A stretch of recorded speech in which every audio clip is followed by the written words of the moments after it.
campus. He's the starting quarterback, and everyone's talking about him. And obviously now wakes up on game day. He's the starting quarterback at Florida.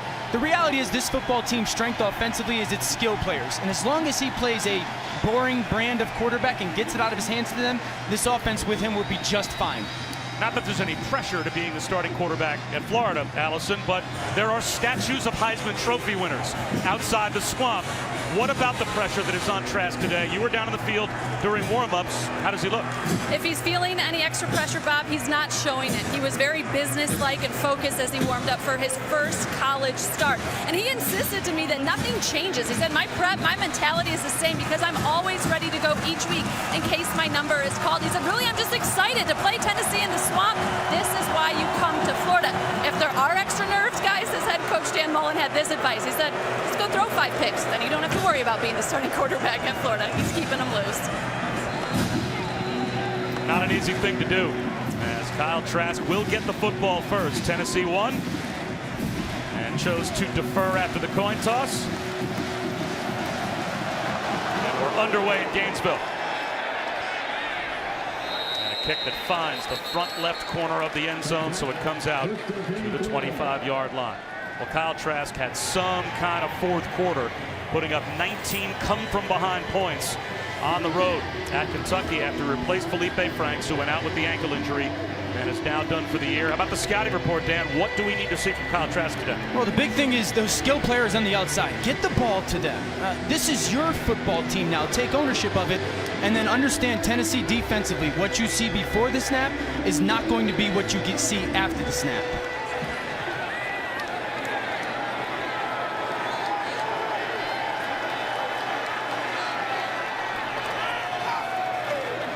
He'll lean on LaMichael Pirine on first down, first carry of the game, and the true freshman middle linebacker Henry To'o was there to make the stop after a gain of 3.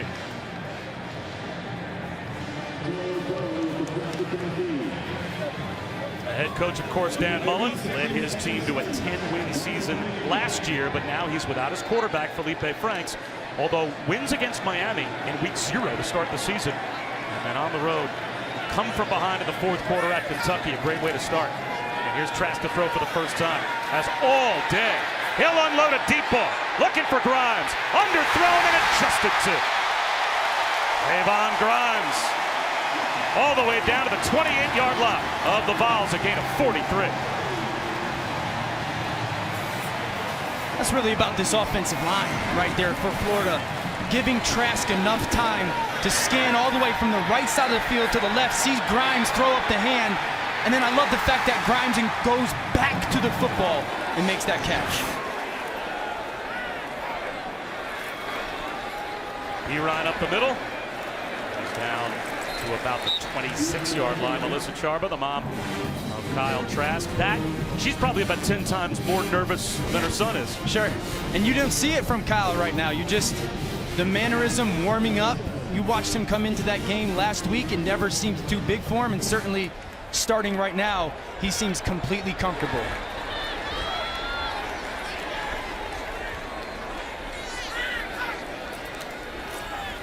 On a keeper, it's Trask.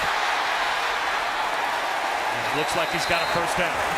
Guys, I talked to Melissa, Kyle's mom, about an hour before kick, and I asked her how she was doing. She smiled. She said, I'm okay for now. But she kind of feeds off the energy of her son. She said, he is so calm and confident that nothing changes for him. And she said, he's so ready to play in this game. He told her last night, I wish we could just go kick off right now. Well, Kyle Trask in high school was the backup to De'Aaron King, who now is a star, obviously, at Houston. He's basically been a backup his whole career. He's looking towards the end zone here to Kyle Pitts, and the tight end finds the goal line chalk for a Gator touchdown.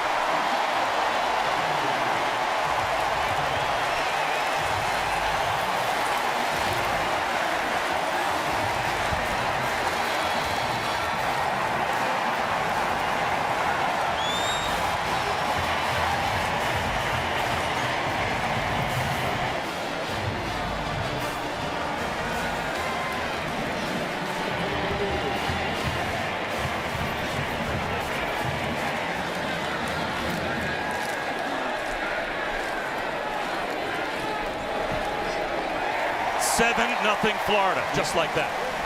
Not bad for the quarterback. Start the drive with the ball downfield.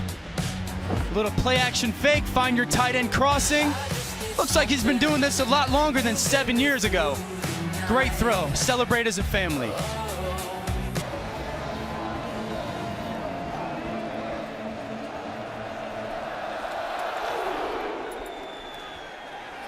Fair catch called for by Ty Chandler to bring it out to the 25-yard line. So now can Jeremy Pruitt's team respond? They have not handled adversity terribly well this year. An unlosable game to start off the year against Georgia State. They lose the late lead against BYU on the final drive of regulation and drop it in overtime.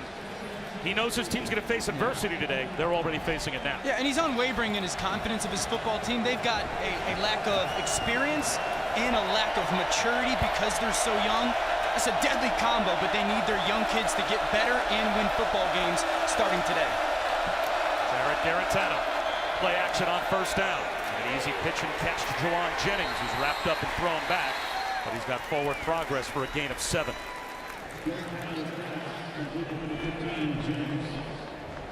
Garantano, 17 consecutive games started, and if his completion percentage were to hold for his career, it would be a Tennessee record. But what does he have to do today? Well, understand you're going against a great defensive line at home. Find your best player, Jauan Jennings, like you just did. And then those two guys, Jauan Jennings and Marquez Callaway, are 6'3". Give them chances on the outside for some opportunity balls. That's Jennings in motion. That's a sideways pass. That might be backwards. Now they're going to say that that was incomplete. Line judge on the far side immediately signaled an incomplete pass. But the old rule is if it's not forward, it's backward. Let's see if this should have been a live ball. Standing right on the 25-yard line, and the ball goes behind the 25-yard line. That should have been a live ball and a loss of a couple of yards for Tennessee.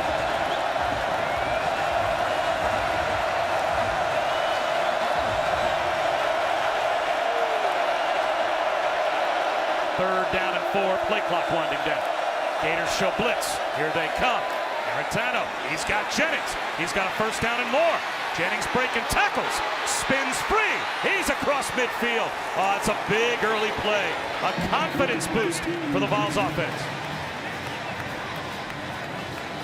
That's the guy they got to get the ball to, though. Jennings is one of those players that impacts the game emotionally because he plays so physical. Nice conversion. 27-yard gain, and they'll now play with tempo. Quick hitter over the middle. It's Austin Pope, the tight end. And a late flag throw.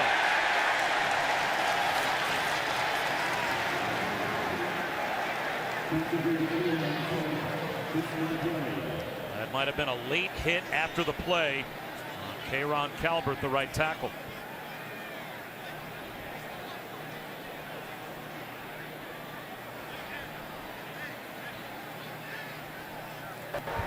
After the play was over, personal foul, unnecessary roughness, number 74 on the offense. 15-yard penalty from the spot. It will be second down. He belted Sean Davis and paid the price. Talked a little bit about lack of experience, and then there's also a little bit of immaturity because they're so young. It kind of displays itself. Calvert right there, no need to make that hit on first down after that third down conversion and a nice completion. Now you've hurt your football team. Right after the big momentum building play across midfield, it's second down and 19. Back near the 50-yard line. Garantano gets out of the pocket.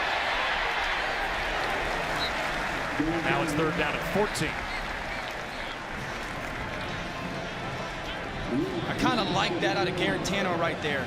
Again, understanding this is an elite defensive line for Florida, and you're on the road. The last thing you want to do as a quarterback early is get that defensive line going with sitting in the pocket. No one was open, everyone dropped out. Let me get some yards.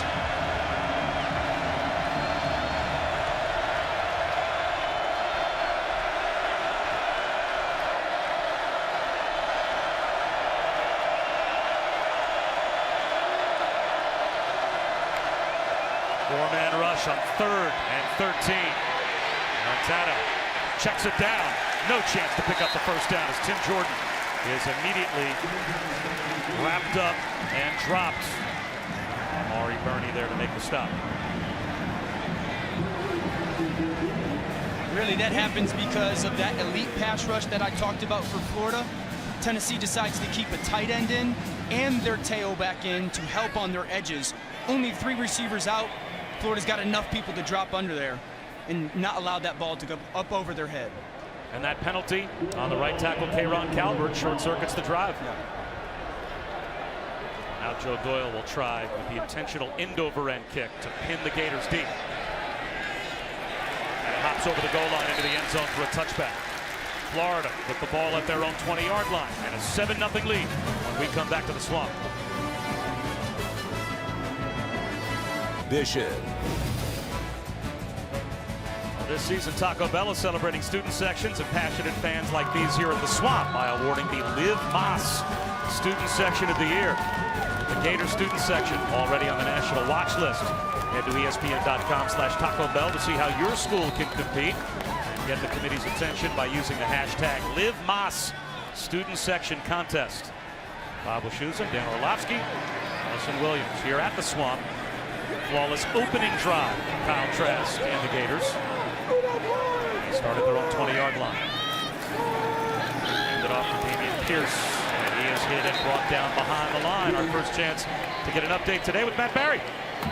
Gentlemen, good afternoon. Time for our Capital One rewarding performance. We're going to check in on Alabama, and like we've seen a few times this year, it was quick work. 2 to Henry Ruggs, 45-yard touchdown pass. Ruggs now the 3rd Alabama receiver with 20 career receptions. For touchdowns, that includes Jerry Jeudy, 7-0 early. All right, Matt, thanks very much. We knew we were going to see Emory Jones get some opportunities, and he comes in here on 2nd down and long. A zone read to Malik Davis, who turns the corner, but there is a flag down, and the ball pops out. The ball popped out right along the sideline, and the Vols have it.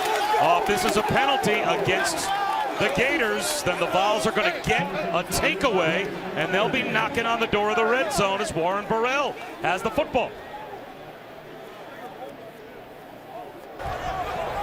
The result of the play was a fumble recovered by Tennessee. During the play, holding number 67 on the that penalty is declined. Now Tennessee. Christopher Bleich called for the holds, and Tennessee gets the takeaway as Malik Davis coughs it up. You're going to see the left side of your screen, 67 right there. Bleich wraps around, and as he tries to pull away, you're going to see that grab and turn of the defender. That's going to get called every time. And then this is something, obviously, that's going to be a huge part for Tennessee's defense today, trying to pop that ball loose. Just casual with it, too casual with it by Malik Davis. Sean Schamberger was the first player there for the Vols. But Nigel Warrior coming in from the backside may have been the one to knock the ball out. What an opportunity for Tennessee at the Florida 21-yard line. Nigel Warrior himself had a pick last week. He's finding himself a magnet to the football. Now the question is, did Burrell step out of bounds before coming back in to get the football, and did he reestablish back in the field of play before he recovered it? I don't know that he did.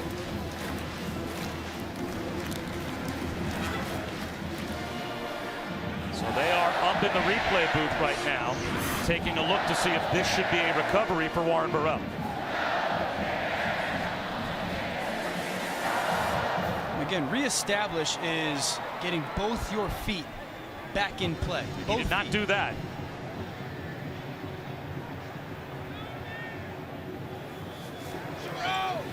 Clearly a fumble.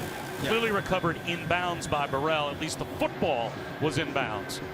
But if he goes to the sideline, he's got to reestablish back on the field. And if he did not do that, then Florida's going to avoid disaster.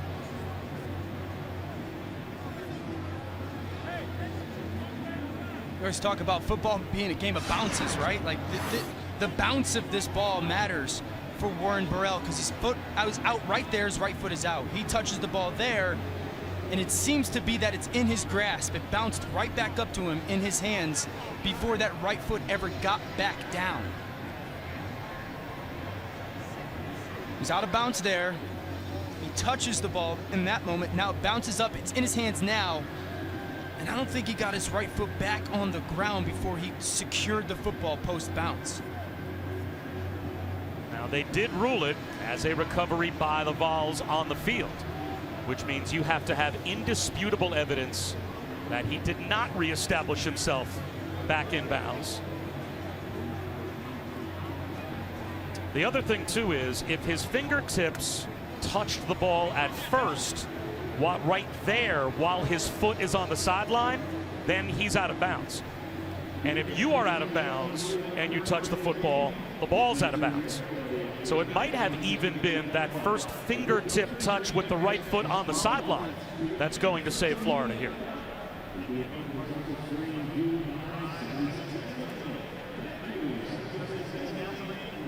Yeah, his right foot on the sideline, and right there he touches the ball. He's out of bounds. Yeah. That's right, and the ball's out of bounds. Great point.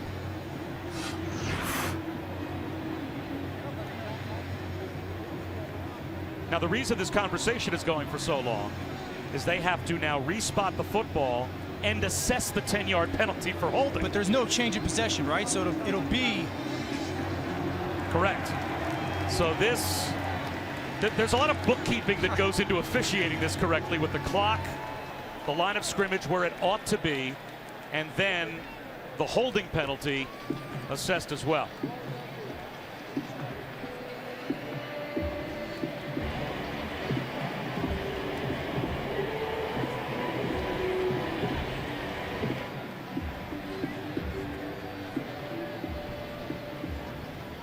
And I think we're finally now going to get the call.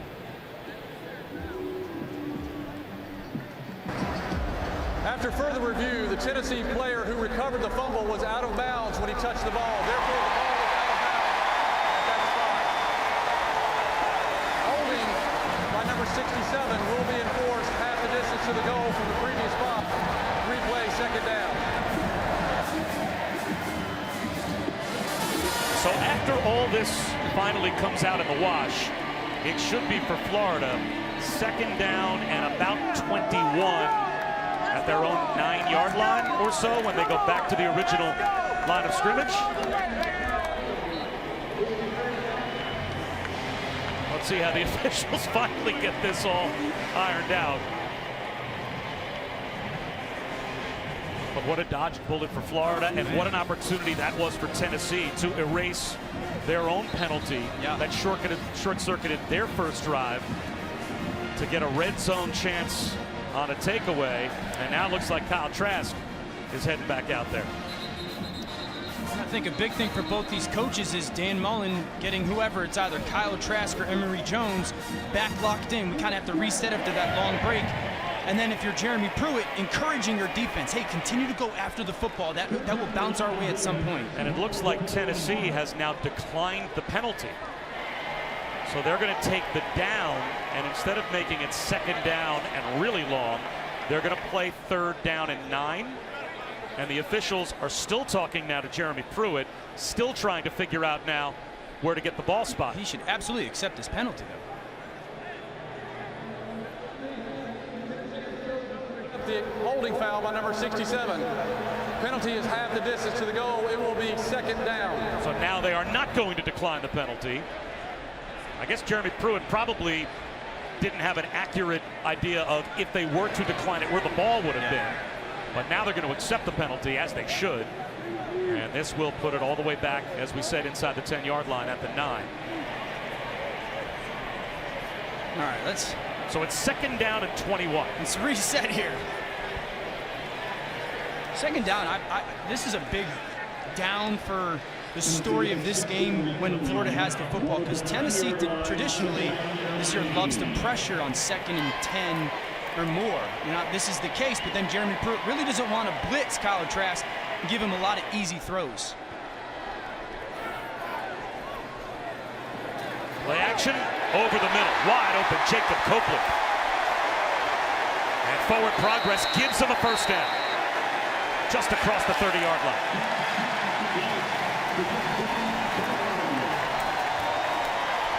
I mean, you'd love to see the Tennessee linebackers right there, Toho and Patuli, not really have to bite up on that play action. It's 2nd and 21.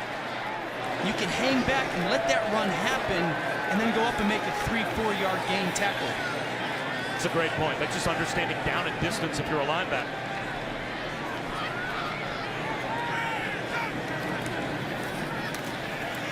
Trask under pressure, hit from behind. The ball comes out. And now it is a fumble recovery by To'o. Well inside the field of play. Daniel Bituli knocked it out. And the freshman recovered. And after all of that, in the end, the Vols do get a takeaway in the red zone. And they bring a corner blitz. That's what allows Bituli to get free right around the right edge. And Kyle Trask, this is what he's done so well since the start of the 4th quarter last week, was just get the ball out of your hands. He doesn't do it there. Bituli's able to get his hand over the top. Now the crowd is reacting because they believe Trask's knee may have been down before the ball came out. I think they showed that replay a moment ago up on the big screen. And now they're going to take a look at exactly that. We will step. And this is really what matters in this football game for Tennessee. Not necessarily turnovers, what you do with them. Go get 7 points here, not just 3.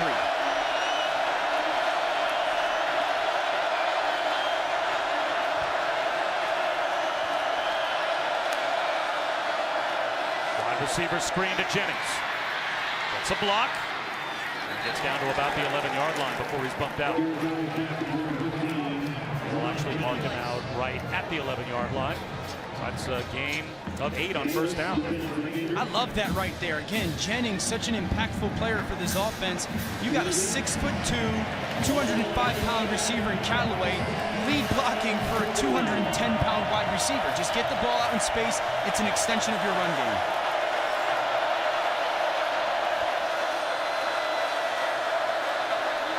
You can see Garantano right now going up and down the line of scrimmage. Ball going to get run to the right. Instead, it's Todd Chandler inside the 10-yard line, close to the 9, and that looks to be inside the 9-yard line. That makes it 1st and goal. Really what he's doing there is trying to make sure that this offensive line knows who they're going to in that blocking scheme and declaring, hey, this guy might be the Mike linebacker, this guy might be the middle linebacker. This is only the 4th goal-to-go situation this season for the Vols. This is their 4th game. They love these 2 tight end sets. Going to be to the bottom of our screen, behind Wood Anderson and Austin Pope. Love getting into him, love running behind him. Chandler runs that way. At the 5, down to the 3-yard line. You know it's coming if you're Florida. That's the tendency, and you still can't stop it. Well, there is something to be said about that as a coaching staff, right? That you go, yeah, this is who we are, and this is what we're going to do, and you've got to show the ability to stop it. The key for Tennessee is having something off of it. At some point, having something off of it. But Austin Pope, number 81, he's the guy that they absolutely love in their run game to go behind. That's the true freshman Eric Gray and a tailback for the Vols.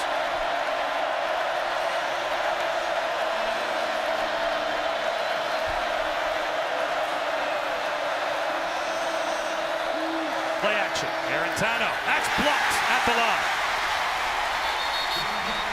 The blitz are coming through. Jonathan Grenard, the Louisville transfer. Austin Pope looked like he was open at the goal line. Garantano had it knocked out. I love the play call. Little fake right behind Austin Pope, leading to the flat. But that's an incredible job by Grenard of knowing, okay, I'm unblocked. I can't get to the quarterback, but let me get my hands up.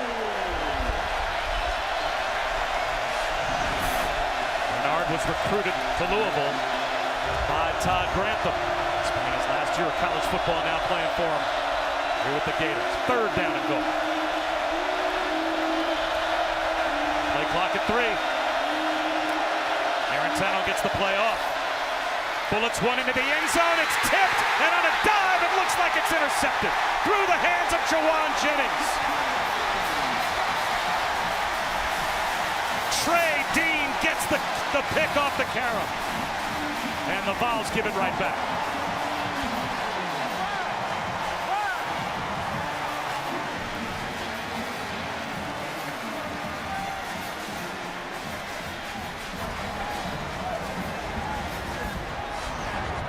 Bend but don't break. Garantano, nice eyes, looks away. That ball's right on Jauan Jennings' face mask. Listen, you're the senior, fifth-year senior. You have to catch this football, and I know the thought might be, well, that ball's coming in hot. It's a tight window down in these red zones. You gotta, as a quarterback, put it on his face mask, which is what Garantano did. That ball has to be caught.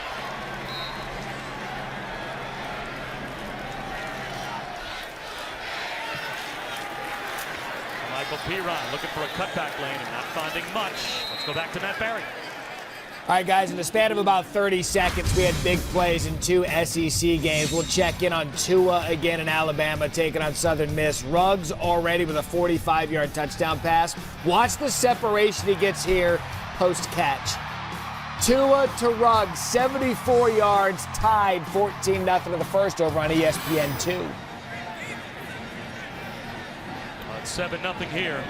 A missed opportunity for Tennessee. Just over 5 minutes to go in the first quarter. Piron this time finds a lane. He's got a first down.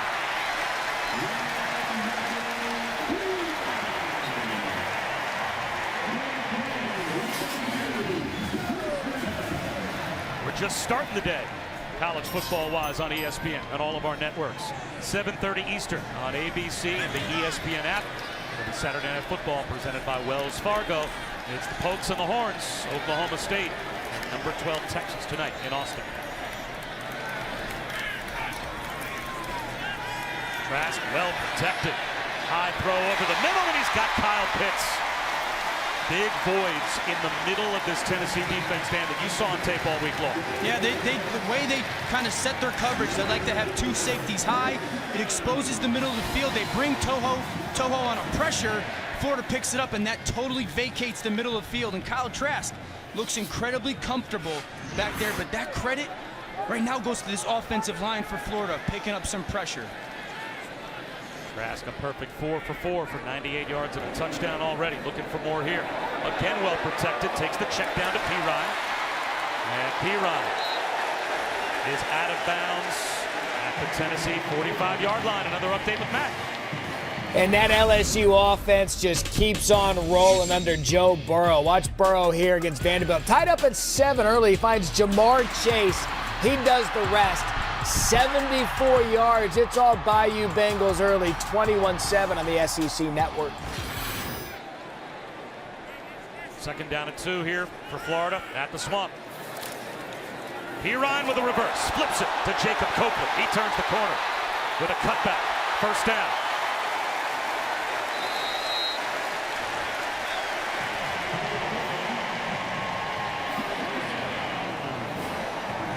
Quarterbacks aren't soft, right? Like, get in the mix a little bit. Watch this devastating block right there. Find me a harder hit today. Well done, Kyle Trask. Did any of your coaches even ever bother to ask you to block? They knew or did better. they just... They knew better. Yeah, they probably figured what's the Put use. your players in positions to be successful. Which for you is get out of the way. Piron bouncing it outside. 8 more yards. Tennessee 30-yard line. And guys, Trask was in this game because starter Felipe Franks broke his ankle last week against Kentucky. I talked to Franks, who was out here during warm-ups and participating in them a little bit, helping out the quarterbacks. He's in good spirits. He'll have surgery on Monday, and he said he's looking at about 4 to 6 months of rehab. But right now, just really focus on helping this team and helping Trask. They're very good friends. He said he's always been such a big supporter of mine. Now I just want to help him out in any way possible. They really have to feel for Felipe Franks. As Trask with the blitz coming from the backside. Fires one towards the end zone, and he just barely got that pass to Freddie Swain off before the pressure came from Warren Burrell on a corner blitz. It's the same blitz that they brought that caused that fumble on the previous drive. Now he's lucky that the left tackle sees it. Garage just gets a piece of him enough. But that's something right now that you would say 2 pressures have gotten home against this defense. And if I'm Jeremy Pruitt for Tennessee, I'm going, okay, here comes more heat. And if you're Dan Mullen, next time Kyle Trask comes to your sideline, we got to have a conversation about you seeing some of these pressures. Tennessee get a 3rd down stop. Piron Gang tackled, lost a half yard, and now what does Dan Mullen do on 4th down and 2.5? Karad Garland, Harold Taylor, fine on the tackle for Tennessee. Let the field goal unit come out. Evan McPherson, the place kicker, took a couple of steps towards the field, and it looks like he has retreated. The Gators are going for it. Well, they've said they wanted to get the run game going a little bit, and they've actually run it relatively well in this first quarter.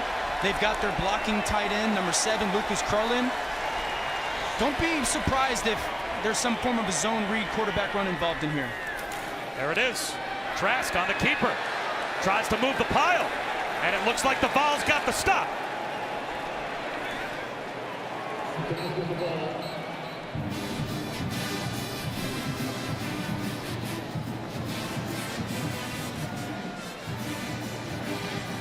And I'll tell you what, Darrell Taylor for Tennessee at the point of attack, right where Trask wanted to run, absolutely stood up the tight end. According to the down and distance marker on the sideline, they had to get to the 28-yard line, and it looks like they're at least a half yard shy. They're going to run the chains out to make it official. But Jeremy Pruitt's team looks to have stopped the Gators on downs.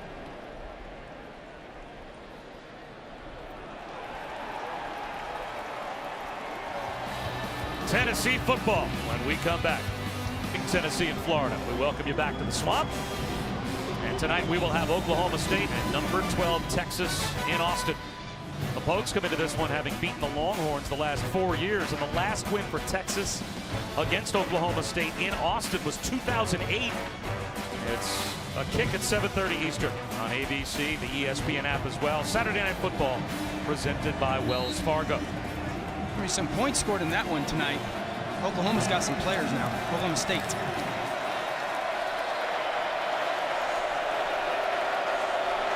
After the stop on downs, the Vols have it.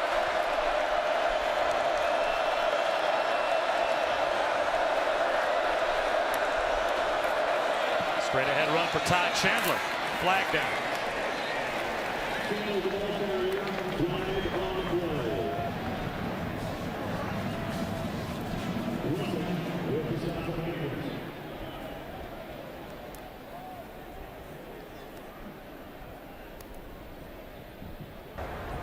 Personal foul, hands to the face, number 73 on the offense. Penalty is half the distance to the goal, replay first down.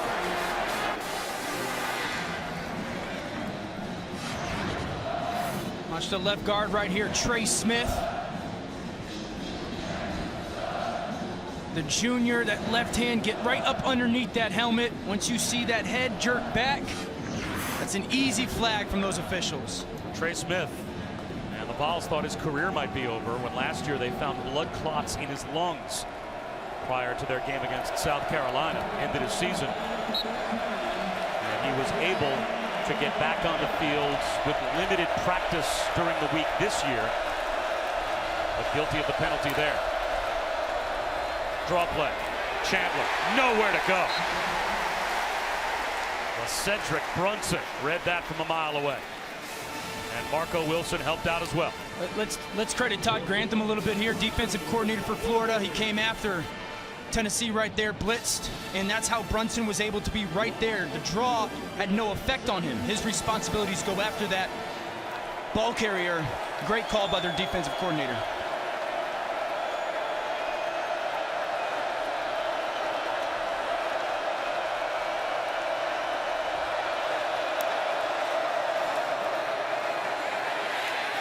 Wide open on the slant, Josh Palmer. Another flag throw. He's out to the 21-yard line. Jonathan Grenard hit Garantano. Flag thrown near where the tackle was made.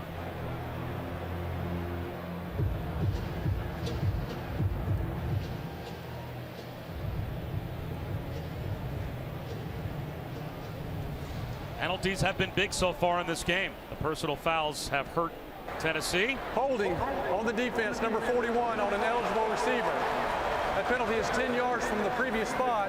Automatic first down. Look at this tight end right here, Wood Anderson. He's going to release inside vertical. Watch the tight end grab him right there. That tight end, or that defensive player, James Houston, number 41, right when that tight end tried to cross his face, grabbed him, kind of forced that penalty to happen. On 2nd and 27. So an automatic first down for the Vols, and they may take this down at the end of the first quarter. They don't need to snap the football again. And if you're Tennessee, I would say shortening the game probably helps you. No, it's big time. You want to give this offense for Florida as little possessions as you can, and then also see if you could get some stuff going for your own offense. He always seems to have time for the Gator fans when he's here. Those were the teams you grew up. I mean, certainly for me, grew up watching with Riddell Anthony and Danny Warfel, led by Steve Spurrier. You were growing up 25 years ago. That makes me feel really old and bald. So after the big penalty that ends the first quarter, it is a first down for the Vols at their own 22. Play clock down to 1, goes down to 0. Didn't get the play off. That's a delay of game.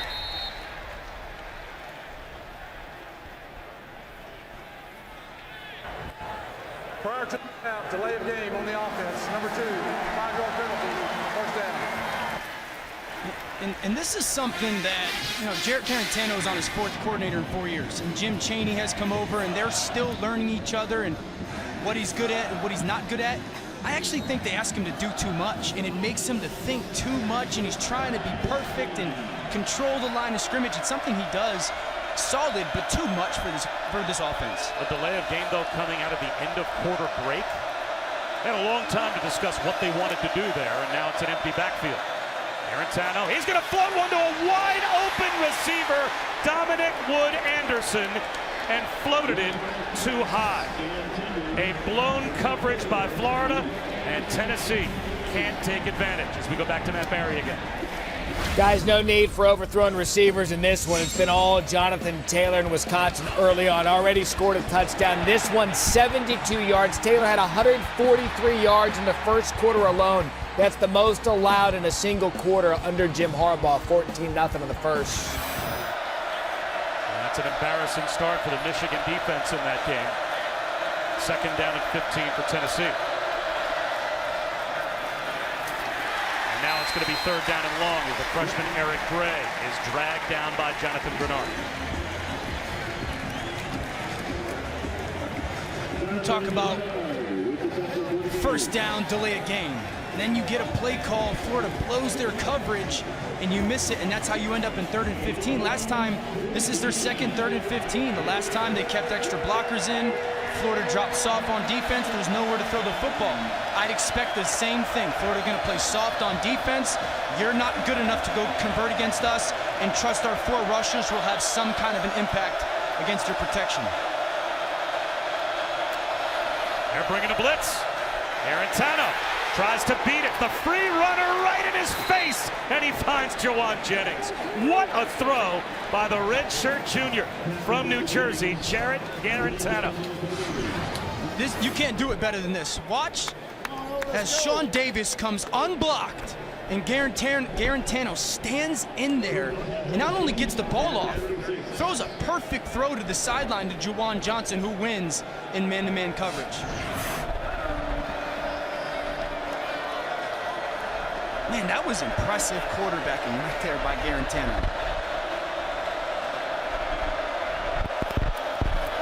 Toss to Ty Chandler. Met by Luke Ankrum and dropped for no gain. Bob, Dan mentioned all the different offensive coordinators and systems Garantano has had to learn during his time at Tennessee. So Jim Chaney actually restructured their meetings last week to give him more one-on-one time with his quarterback. He said just the 2 of them could sit down, go through routes and concepts, and he can tell by Garantano's tone what he likes, what he doesn't, what he's actually really comfortable with.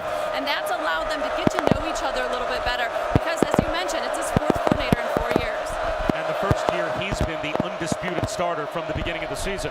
Play action here, looking on a quick hitter to the 40-yard line to Jawan Jennings, picks up about 4, so it will be 3rd down and 6.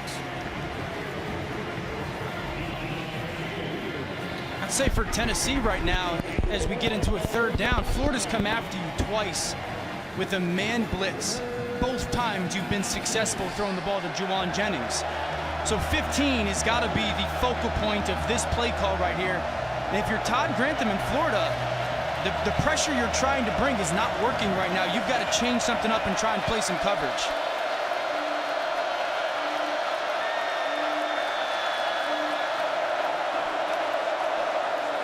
Four-man rush. Guarantano puts it right into the hands of Marco Wilson.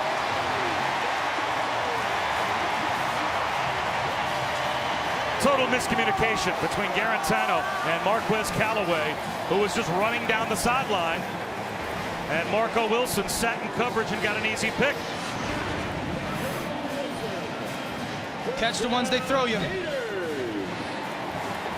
There's got to be some miscommunication there. I want you guys to see this corner right here. And as Guarantano stares at him, he's going to squat a little bit. He's expecting Marquez Callaway to either run a hitch or a go route. Callaway saw it as squat coverage. That corner, Marco Wilson, was coming up. Guarantano saw it as that corner was soft. Miscommunication by those quarterback and receiver right there leads to the turnover.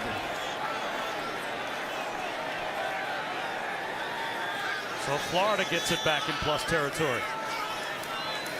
Trask. Wide open, middle of the field. Again, it's Kyle Pitts. The tight end has had a big first half, and a late flag is thrown.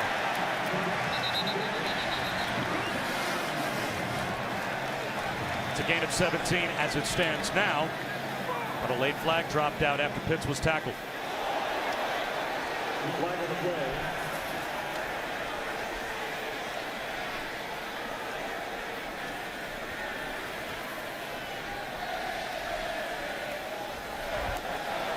Personal foul, targeting number 12 on the defense.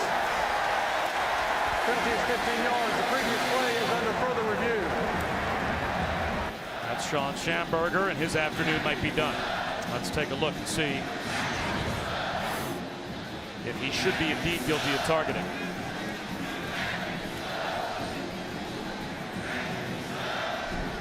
Certainly not crown of the helmet. So this is forcible contact to the head or neck area of a defenseless player. Will you say that Kyle Pitts is a defenseless player because he's on his way to the ground? Clearly he's a runner here. I just don't think you can declare him as a defenseless runner or receiver. He's getting tackled, and he's the one who, because contact is coming, lowers his head a little bit as well. Now, if there's any doubt, and this is the new way that the replay booth deals with targeting this year, if there's any doubt as to whether or not it is targeting and the replay booth can't confirm it, they pick the targeting flag up. And that was a pretty quick review.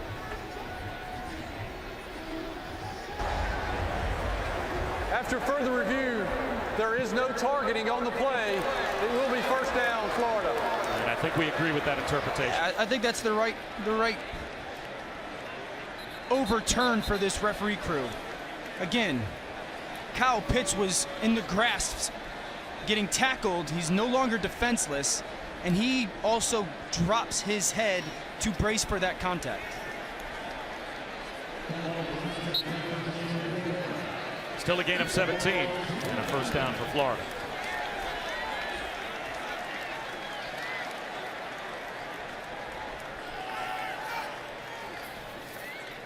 Trask off play action, swings one to the sideline. Tyree Cleveland out of bounds. Looks like right about at the 10-yard line. Might be a hair shy of first and goal. I love it. Watch the offensive line pick up the protection. Cleveland runs the DB by, and a quarterback that's really confident right now in all the pieces that are around him. It's first down. I think they're calling it a goal-to-go situation right at the 10-yard line. P-Rod down to the 8.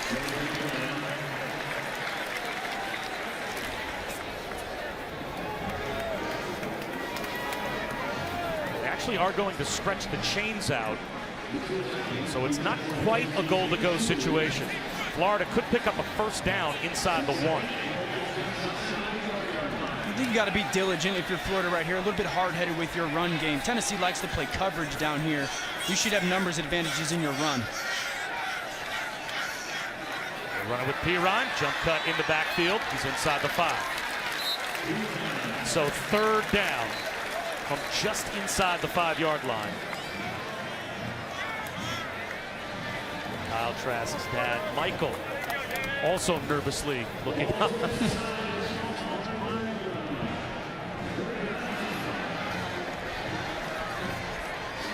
Great family moment today, though.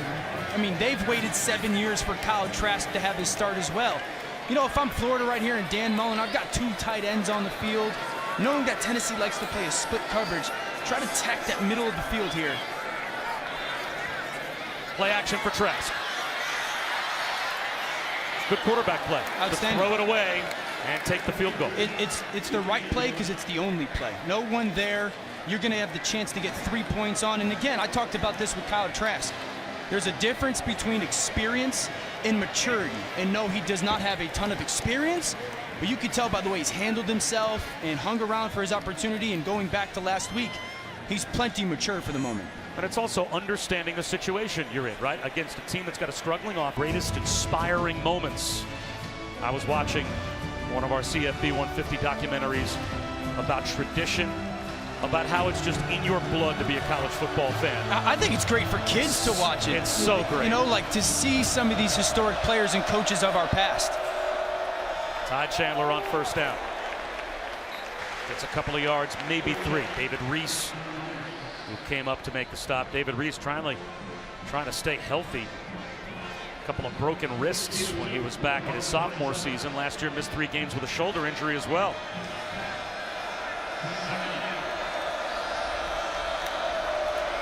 Aaron Tanner to throw on 2nd down. Trying to get out of the pocket. Tripped up, and he goes down. A sack by Luke Ankrum.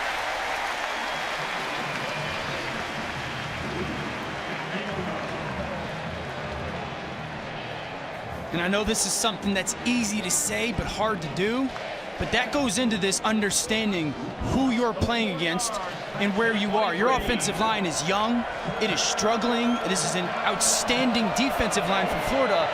You can't continue to hold the football and get yourself into 3rd and 11, 3rd and 12.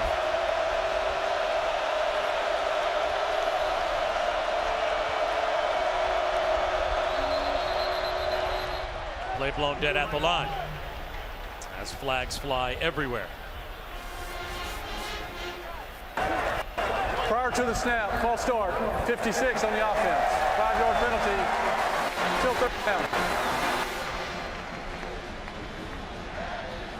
It's the backup right guard Riley Locklear committing the 4th Tennessee penalty that's cost them 40 yards already here in the 1st half.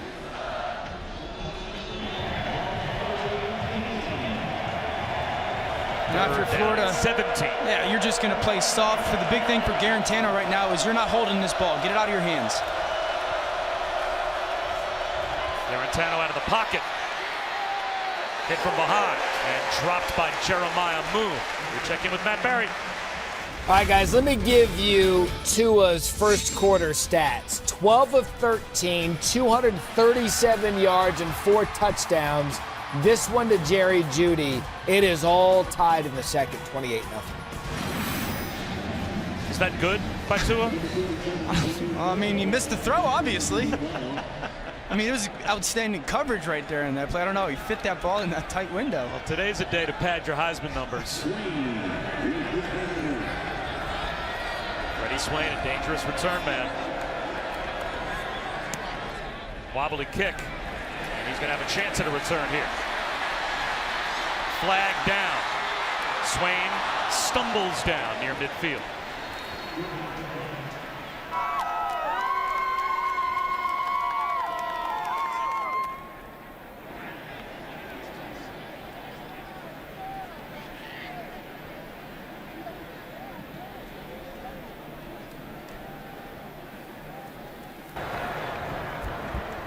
During the return, holding number 5 on the receiving team. 10-yard penalty from the spot of the foul. Can't spell citrus without UT. Must be nice, though, 16. That's terrible. Emory Jones in at quarterback, flags down as Jones gets a chance to come back in place of Kyle Trask and run the Florida offense, but they're going to back up 5. Prior to the snap, false start, number 61 on the offense. 5-yard penalty, 1st down.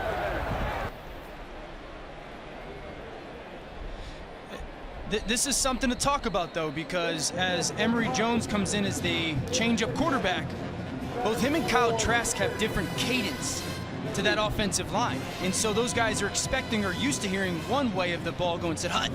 And Emory might just go said hut. It might just sound different to those guys, and they've got to move so quickly. So that's something to pay attention to with these two quarterbacks. Ian Pierce on first and long picks up a couple. And how would you feel about this if you were Kyle Trask? You've already put 175 yards of offense on the board. You've got to feel like you've got this offense pretty well rolling to now come to the sideline and watch. Well, the big thing is Dan Mullen told them this is what we're going to do. No surprise.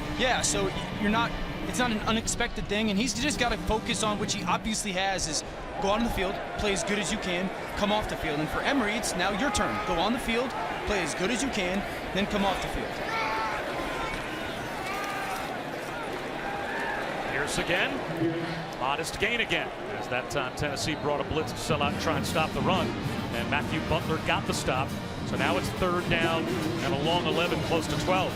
And this, I would say two things with Emory in the game for Florida.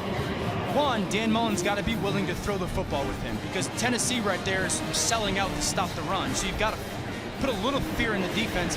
And then two, this is exactly where he does not want to be with Emory Jones, is 3rd and 11, because his great strength is being that ball handler and being part of that run game. Here's motions out of the backfield. They'll swing it to him in the flat, but that's read very nicely by the Tennessee defense. And there's Sean Schamberger to get the stop just across the 35-yard line. So it's a 3 and out for that Tennessee defense. And the 3 and out right when they needed it. I mean, obviously their offense is really struggling right now, and the defense has had to be on the field a ton this first half. But the big thing in for Dan Mullen right now is, okay, obviously they did not go well for your offense. What's the plan next possession? Tommy Townsend with a knuckleball.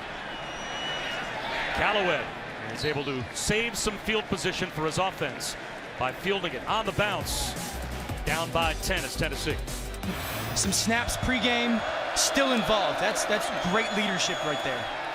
A screen on first down, deflected at the line again by Jonathan Grenard. Guys, you can see this Tennessee offense just looks disjointed at times, and that's the case when they come to the sideline. Guys are really struggling to get on the same page. Listening to conversations between players and coaches, the communication just isn't there. At one point, an offensive lineman raised up his hands and said in disbelief, "What are we doing?" So they're struggling not just to execute, but to get on the same page. Yeah, and that's something we talked about on film with this football team right now, and specifically their offense is lacking of communication. One guy away from really getting some positive plays, and that's been the story of the first half for them today. Another swing pass. This time it's Jawan Jennings making something out of nothing. He picks up a couple. It'll be 3rd down and 8. James Houston tried to bring him down. That was the tackle that was missed out in the flat.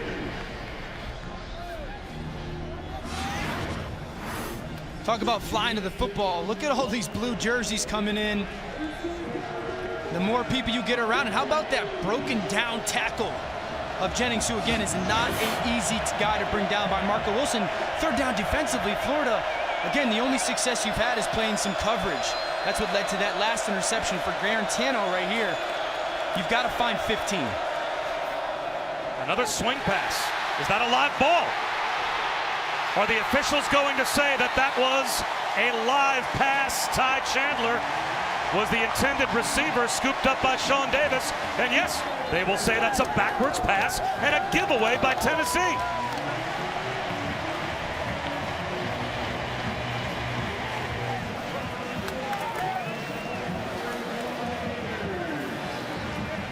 We saw this early on in the football game.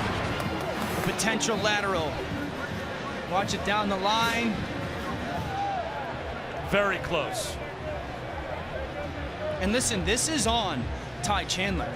That is always on either the running back or the receiver. When you install this stuff, it's your job to make sure you're going downhill. This is not on Jarrett Garantano.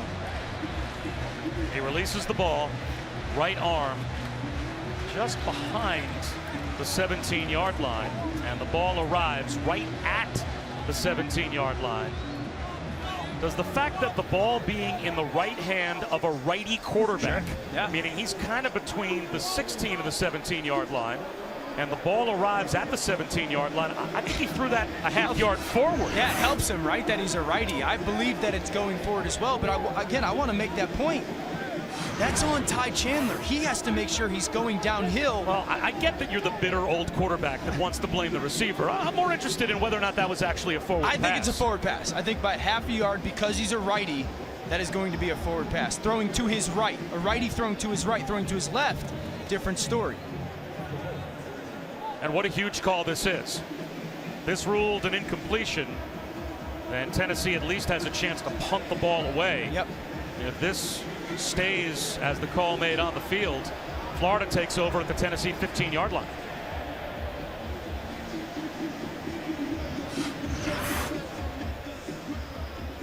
And I guess you can tell this is not a simple ruling for the replay booth, because they have been on the headset for quite a while now. It has to be indisputable evidence to overturn the call that was made on the field. Will they say that that was indisputable?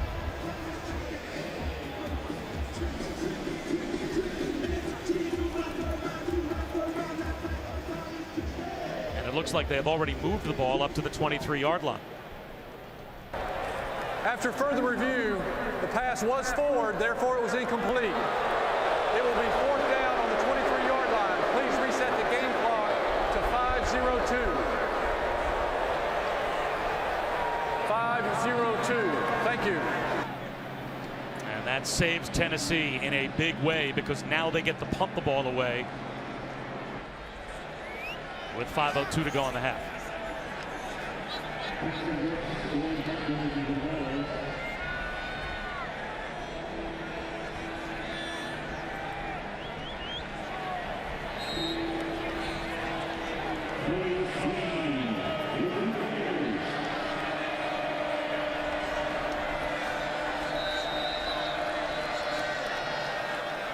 A timeout taken by Florida. Florida, they're first. So we'll step aside as well as Dan Mullen calls a timeout before the special teams play. And Alexa Grasso square off in the co-main. To order the main card in English and Spanish, head to ESPNplus.com/UFC. Be sure to download the ESPN app if you're watching on your mobile device. The prelims start at 5 Eastern, 2 Pacific. Joe Doyle now back to punt, as Tennessee changes punters and he gets away a wobbly kick. Swain calls for and makes a fair catch at the 39-yard line. Well, the pass protection has been flawless most of the game so far. You want to help a new quarterback play well? Look at the pocket. He can hang back there, scan all the way across the field. How about the left tackle, Richard Garage here? Step out, keep my vision on the linebacker, see him pressure, shut that down. That allows my quarterback to throw the ball downfield. And then we step, we see pressure again as a whole offensive line. How about the tailback?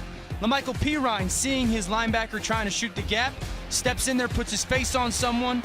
It's allowed Kyle Trask to deliver another throw downfield. This offensive line right now for Florida is the story of the game as much as it is Kyle Trask.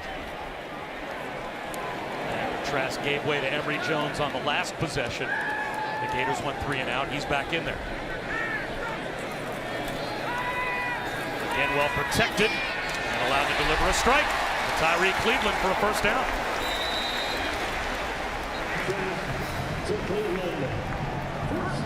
I can't say enough of how impressive Kyle Trask has been with his eyes. For a kid who's not played a ton and certainly not started in 7 years, he's able to hold people where they are in their zones and then know, okay, my window to throw is now and it's open. It's very rare for a guy who has not had a lot of reps.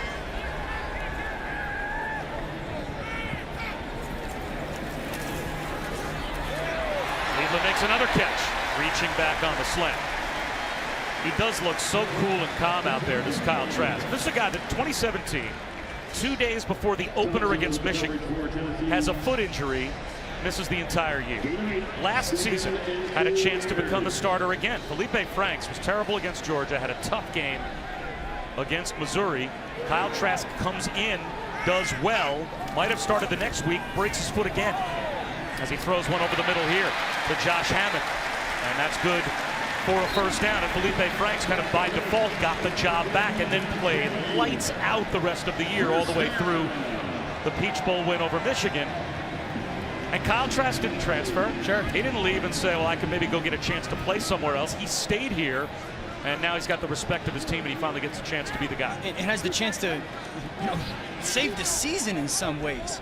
I think the most impactful thing for this team on the field is just how well he does getting the ball out of his hands.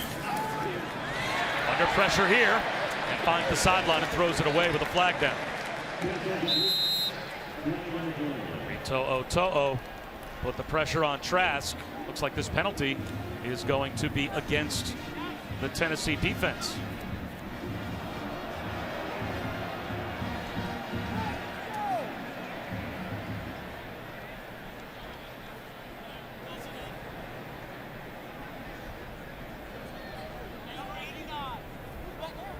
Jeremy Pruitt is confused. Number 76 on the offense. 10-yard penalty from the previous spot. Replay, first down. There was an official on the far side that was pointing at the Tennessee defense as if the penalty was against them. And Jeremy Pruitt was baffled and was wondering what possibly could have been called against his team. And it turns out it was a hold against Florida.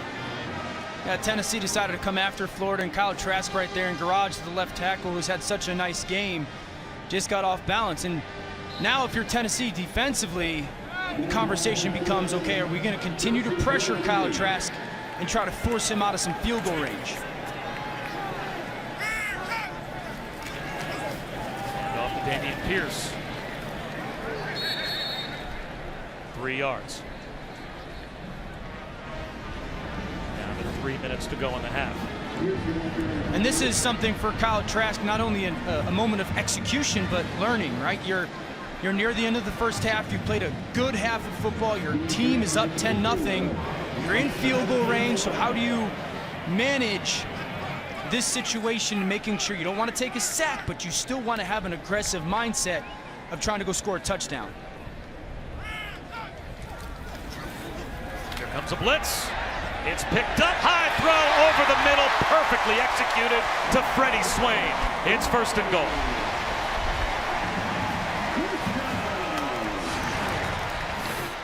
Watch Freddie Swain, just a little boring off the line. You bait Toho, and then you burst by him. It's that same pressure that Tennessee's had some success with. Kyle Trask hangs in there, knows the weakness is down the middle of the field, trusts his possession receiver, Freddie Swain.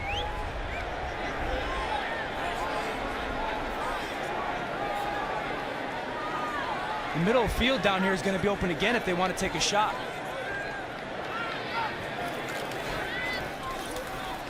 Up the middle goes Pierce. And the pile up just shy of the 5-yard line. Matthew Butler made the stop. And if you're Florida, you should be in no rush. It's a goal-to-go situation. Take the play clock all the way down. Leave Tennessee no time. And end the first half with points at least of some kind. And I think that's what you saw that last snap of Kyle Trask spending so much time looking to the sideline. Right now, Dan Mullen is lining up in a formation, likely trying to get some information. Tennessee, what are you going to do? He'll have Kyle Trask look back over. This is the play we want to get to. They snap it, and Trask with a pump fake. On the slant, Van Jefferson. Short of the end zone. It'll be third down and goal. That's the 9th different receiver to catch a pass for Florida here in the first half. Van Jefferson, the 5th-year senior, did an outstanding job of continuing to come back to the football, back to the quarterback, and came underneath the defense. That's what allowed Kyle Trask to make that throw. Now, last time they were down here 3rd and 2, they did a little play-action pass. Did not work. I expect a little power run game behind this offensive line. They're loading up with extra tight ends. Damian Pierce. The pile moves. He's at the goal line. And it looks like Tennessee got a stop. It's going to be 4th down and goal just inside the 1-yard line. We'll see if Dan Mullen takes a timeout to talk things over as the clock's down to 24 seconds. I mean, you should really let this go down to about 3 or 4 seconds if you're Dan Mullen. Call timeout so you only have one play, either kick it or go for it.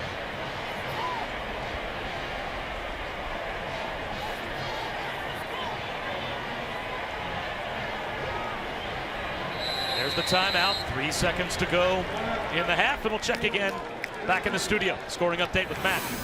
All right, guys, coming up with Alexa's halftime report. Another historic Saturday for Tua. Plus, LSU's offense rolls into Nashville, and it's a beatdown for Bucky and Madison. But Jonathan Taylor hurt. Jesse Palmer, Joey Galloway joining me. Coming up on Alexa's halftime report. All right, Matt, thanks very much. Bob Wischusen and Dan Orlovsky. Allison Williams here at the Swamp. It's 10-0 Gators. But if the Tennessee defense can rise up and get a stop on this last play of the first half, and then they might have at least a little bit of momentum going into the locker room at halftime. This is a huge play. And I'd say their defense has played well given the amount of time and the circumstances. So Tennessee defensively, first of all, you hold as a defensive player right here. You do not let anybody get open if it's a pass, because then the flag gets thrown, but you force Dan Mullen again into a decision with no time on the clock. And if you're Dan Mullen, do you feel confident enough in your run game to go pound it? If I'm Dan Mullen, I'm going to do a little play action pass, thinking Tennessee's going to be sold out to stop this run. A little play action, find my tight end, go into the back corner of the end zone.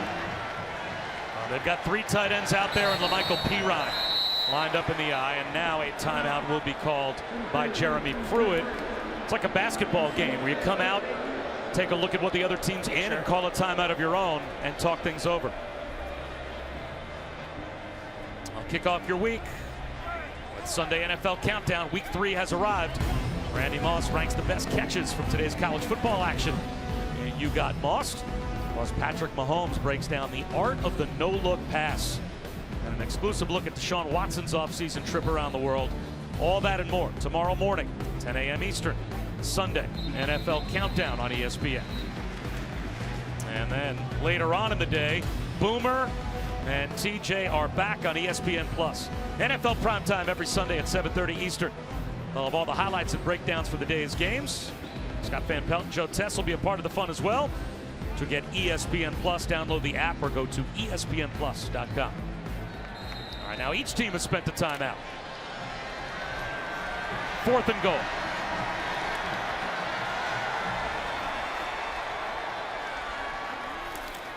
Michael Pirine, right at the goal line. Touchdown.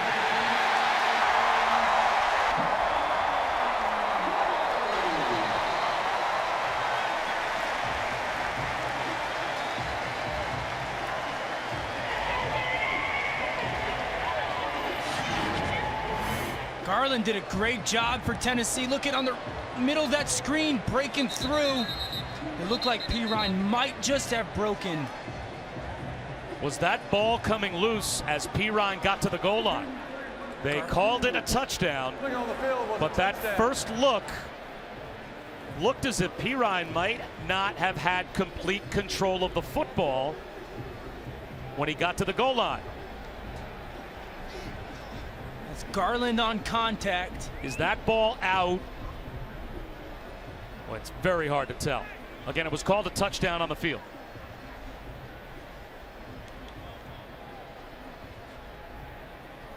I think Pirine's knee might be down.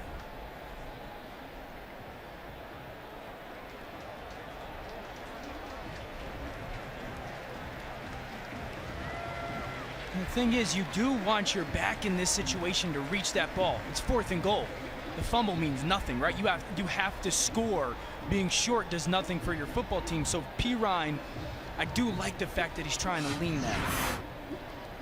After further review, the ruling on the field stands. Touchdown. And based on the looks we had, couldn't come away with any other decision. So the 3rd rushing touchdown of the season for LaMichael Pirine is going to end the half for Florida with a touchdown. And now Evan McPherson will try and make it 17-0 Gators at halftime. Tennessee will start the 3rd quarter with the football, and they're going to need to find some answers on offense.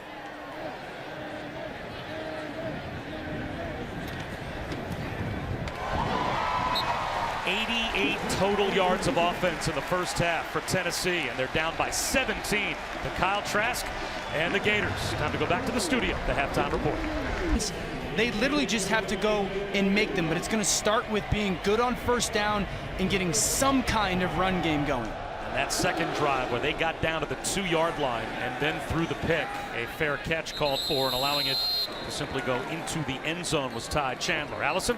Bob, 9 carries, 15 yards. That was the biggest concern for Jeremy Pruitt at the half. Tennessee's inability to run the ball. He said offensively, we have to be more efficient, and we have to take advantage of the opportunities that are there. He said we've had guys open on the outside, and we can't get the ball to them. He said it's key for us on this opening drive to establish something offensively, be efficient, and find a way to score.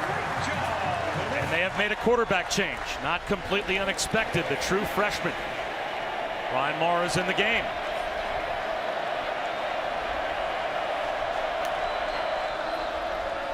They'll start with Eric Gray. True freshman to true freshman. And a gain of about 5. The true freshman got some playing time last week. The Ocala resident. This is going to open up a little bit more of the quarterback run game for this offense. And we just saw them hand it off to number 3, Eric Gray, another explosive, dynamic freshman. We could be watching the future of Tennessee's offense right now. Draw play to Gray. Pays the price at the 35-yard line. David Reese got him around the ankles, and then Brad Stewart came up and lowered the boom. But that's 2 runs to the true freshman Eric Gray and a first down. And Eric Gray is a guy that Tennessee fans will be very familiar with the style. Reminds me a lot of Alvin Kamara, the star for the New Orleans Saints right now. One cut back, incredibly versatile. One of those guys you have to get the ball to him. Quick hitter, Juwan Jennings. And his helmet came off. He picks up 8 yards. Jonathan Grenard put some pressure on him, and Juwan Jennings is going to have to leave the field for 1 play at least, but it's second down and 2.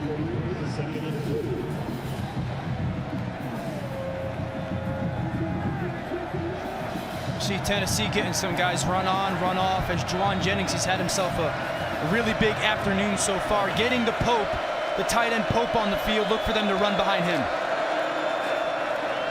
There's another quick slant. And looking to break a tackle, Marquez Callaway.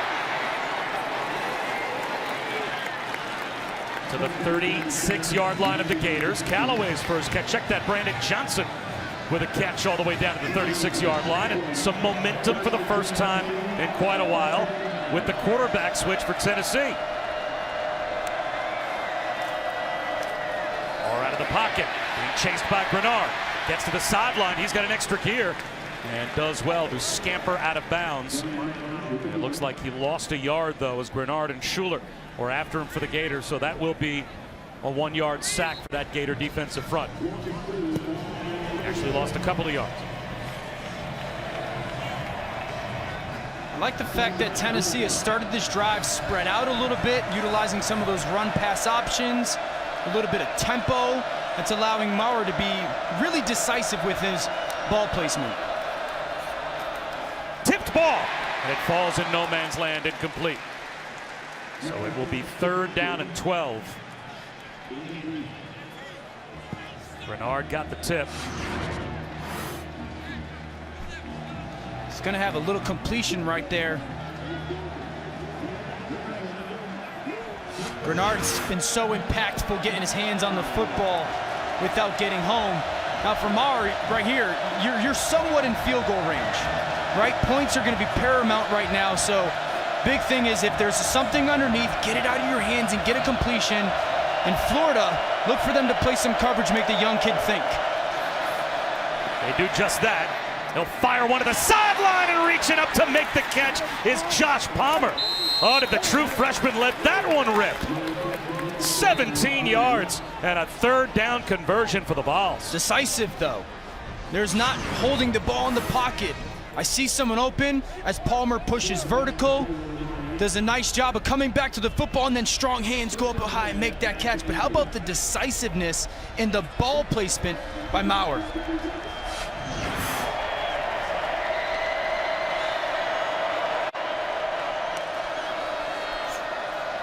Maher's going to lob one down the sideline for Callaway, and it's out of bounds and incomplete. Flag out.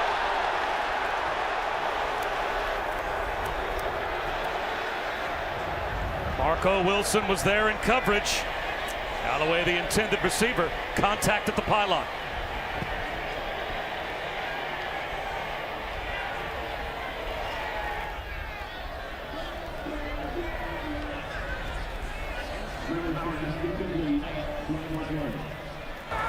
There's no foul for defensive pass interference. The ball was ruled uncatchable.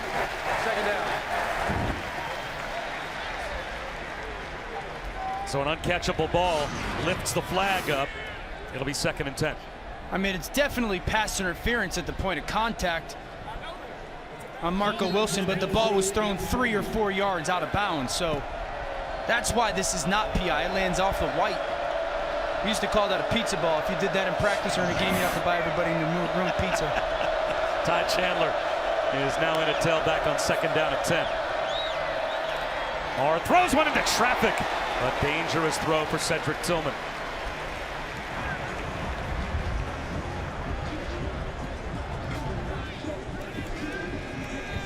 All right, so last 3rd down, Todd Grantham, their defensive coordinator for Florida, decided to play some coverage. It didn't work out. You're not going to let a true freshman sit back there and hang out in this pocket. I'd imagine some pressure. I want to see this out of Tennessee. You've got Eric Gray in the tailback. Get me a screen. See if you can get a screen versus some pressure here and get him out in space. Could be a big play for your offense. And the true freshman Maurer could be looking at a blitz. He is under some pressure. Tripped up, and he goes down. Jeremiah Moon brought him down, and we've got an injured offensive lineman down as well for Tennessee. That's the true freshman left tackle, Wanye Morris. Brent Samaglia will have a chance to kick a field goal when we come back, but that's your left tackle down on the deck for the Vols. That is worrisome. This season, for every field goal and extra point made by participating universities, Allstate will make a contribution to the university's General Scholarship Fund. We thank Allstate. Bob Wischusen, Dan Orlovsky, and Allison Williams. On a perfect day to watch a football game here in Gainesville. And to this point, the Gators have been just about perfect. A chance for Tennessee to get on the board. They've got Brent Samaglia, who's a terrific place kicker. 8 for 8 so far this season from 40 yards out. Made 10 in a row, stretching back to last season. Trying to at least dent the scoreboard for the first time for the Vols. And he is such a good kicker, the announcer jinx can't even get him. He has made 11 in a row. Tennessee's on the board.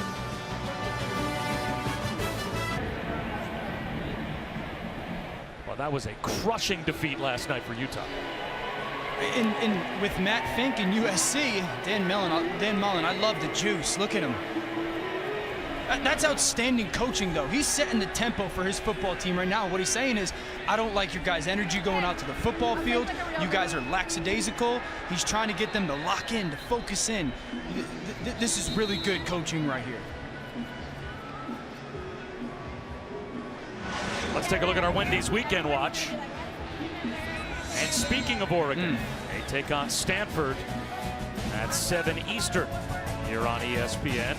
And then later on tonight, Oklahoma State, Texas as well at 7:30 over on ABC. Of that group of games, what jumps out? Well, obviously Oregon, Stanford. I think Oregon's getting healthy too, and they still have the chance to make a run for that Pac-12, and their defense is playing so well stopping the run.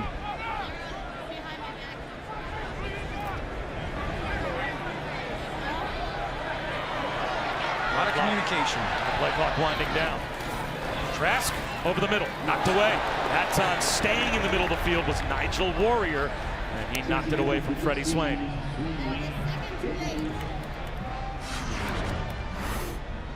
I mean, it's man-to-man coverage. This is the right throw. You'd love to see Swain come a little bit flatter to not allow Nigel Warrior to get his hand in there, and that's what was taking so much of that communication from that offensive line, was that a blitz was coming.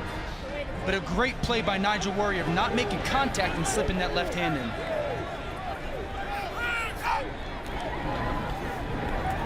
Screen. Van Jefferson. Got a bounce shot at the first down by Trevon Flowers.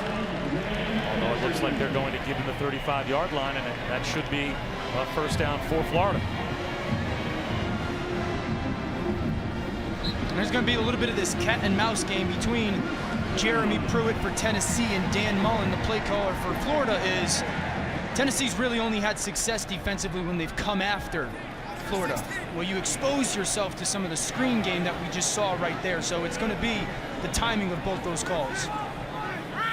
Swain goes in motion. There's a blitz coming off the edge. They throw to Swain right behind the blitz, and he's got the first down.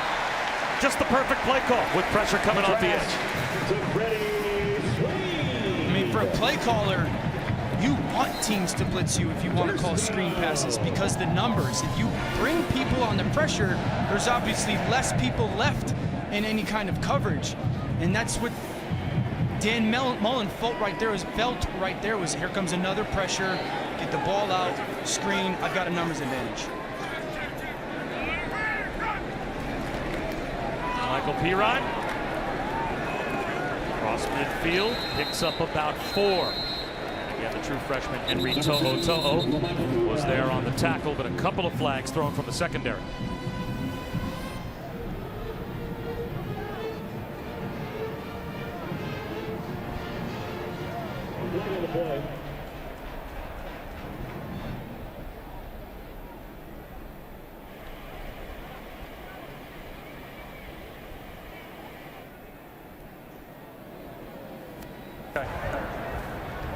Personal foul, face mask on the defense, number 35. That 15-yard penalty will be added to the end of the run.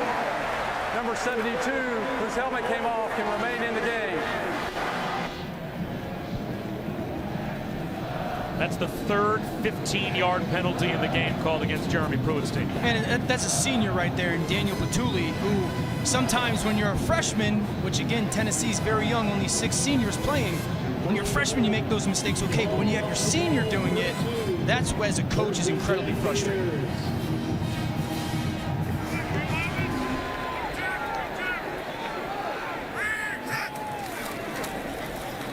Piron up the middle, inside the 30-yard line for 3 more yards.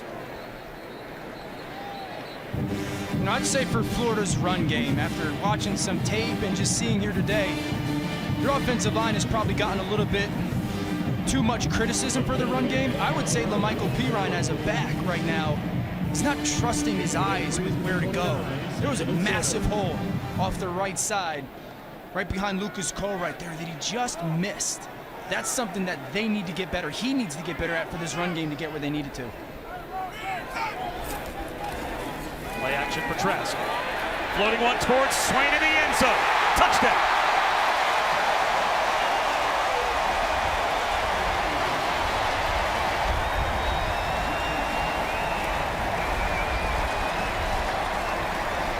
Watch.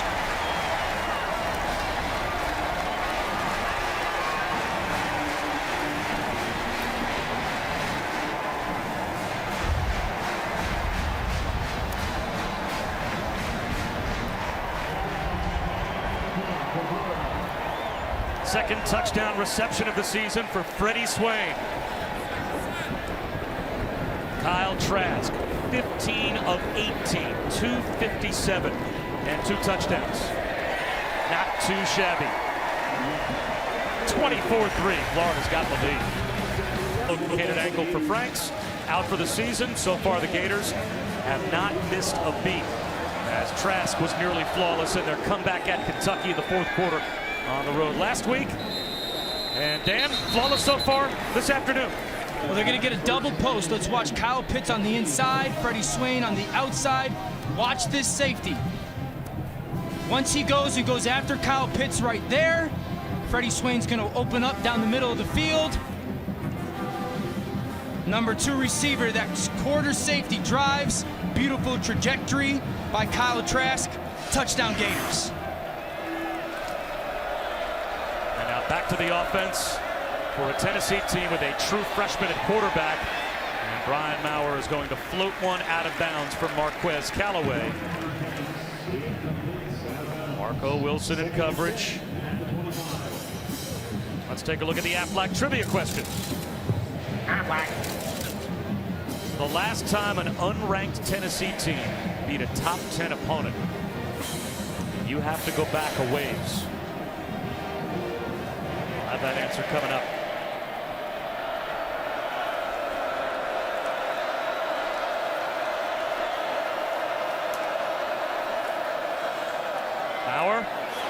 Screen intended for the tight end Dominic Wood-Anderson, tipped down by Jeremiah Moon. 3rd down and 10. It's a really nice job by Jeremiah Moon right there. We're getting a hand on the ball, but I'd say for Wood-Anderson, you need to hold that block for a blink longer to sell the fact that it's not a screen. And 3rd and 10 is where Tennessee offensively has lived today. And Marcus Tatum at left tackle in place of the freshman Wanye Morris, who has not returned after having to be helped off the field earlier in the quarter. Got the middle of the field wide open for Tennessee if you send someone down it. Power under pressure. Across his body, it's tipped, and on a dive, it's intercepted. Amari Burney gets the pick.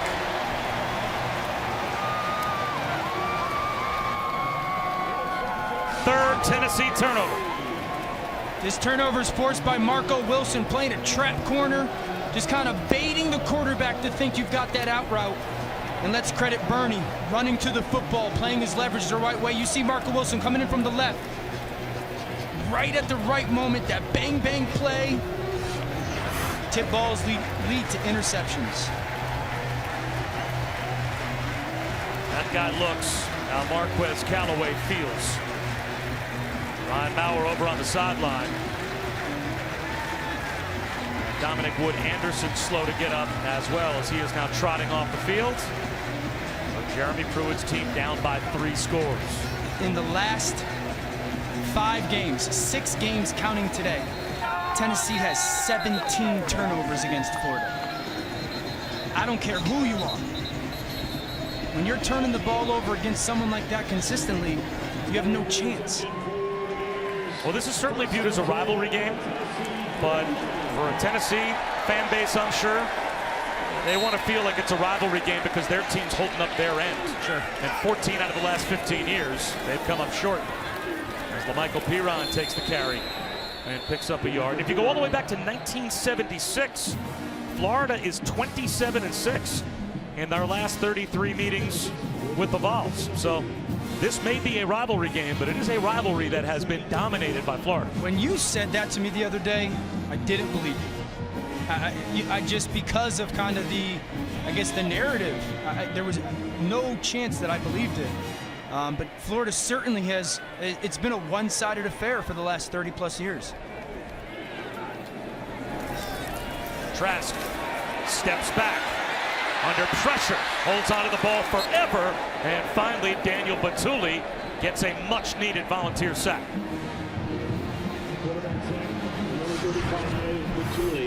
Yeah, it's just coverage downfield. They try to sell a little quarterback run. Good job by Tennessee being all over their coverage, and I promise you, number 61, Brett Hagee's going, hey man, that one's on you as a quarterback. I gave you plenty of time. At what point does that internal clock have to go off and the alarm sound? You got to get rid of the ball. I've always said the internal clock depends on who your offensive line is and who the defensive line is, but it's more of a feel of color. Like you know who you're playing against and getting the rock out of your hand. 4-man rush on 3rd down. Long throw to the sideline, underthrown, and it looks like a Tennessee interception. Much needed. Theo Jackson picks off Kyle Trask.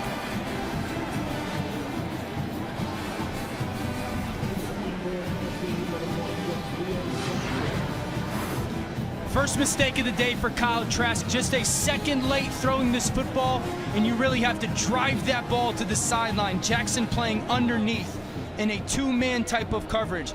Outstanding use of leverage, which is something Jeremy Pruitt has talked about, and you can see Dan Mullen telling him, hey man, if you're gonna make that throw, it's our guy catches it, toe drag on the sideline, or nobody. Can the offense for Tennessee get something going to get them back in the game? And Maurer slant, tipped right back to him. That's a completion. It never hit the deck, and Maurer goes down for a loss of 2. Luke Ankrum didn't let him get away. Ankrum hit the ball, and Maurer caught his own carom. Well, I think what you're seeing is some of these defensive ends for Florida in this zone read or RPO game, they know they're becoming unblocked, right? And so they go, I'm not going to attack anything. I'm going to hang at the line of scrimmage and then just get my hands up in the throwing lane. If I tip it, great. If not, it makes it harder throw for the quarterback. Freshman Chris Bogle got the tackle, 2nd and 12. And off to Chandler. Spun down, but very close to a first down. Maybe a foot short. James Houston was able to bring him down just shy of the 25-yard line. 3rd down and a foot. Felipe Franks maybe trying to deliver that same message that you were saying to Kyle Trask. Don't force it. Yeah, and you just saw a nice little fist bump between him and Emory Jones, and that's one of the unique things about a quarterback room. And Felipe Franks, for everything we've heard, has been outstanding in his leadership. 3rd and 1, Tennessee bringing a little bit more big bodies on the field. Find number 81, Austin Pope. Huge play. Ball's going to get run behind him. Tennessee has to have a first down. Jeremy Pruitt running down the sideline. He was about to call a timeout and instead let his team run the play, and they pick up the first down.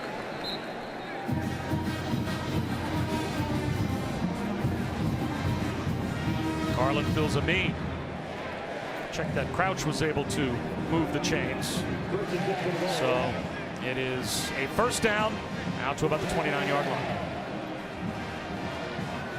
Ever since Brian Maurer came into the football game, we've gotten some first downs. The run game's been a little better. He's been decisive with the football. Eric Gray, tackle for loss by Amari Burney.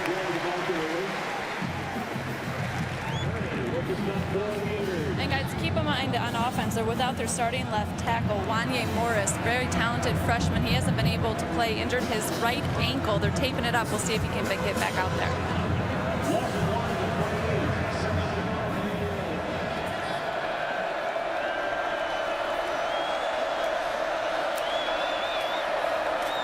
Maurer out of the pocket. He's going to tuck it under. And a little dead leg to the sideline. That'll bring up another 3rd down. He picks up about 4. So it's 3rd down and a long 5. Close to 6. The next time Tennessee gets into that empty formation, they need to throw the ball down the middle of the field. Florida's safeties are sitting on everything. It's a touchdown. And as you get into 3rd and 4, Florida's just lined up and played man-to-man coverage lately and said, Tennessee, you're not good enough. I want to find 15, Juwan Jennings.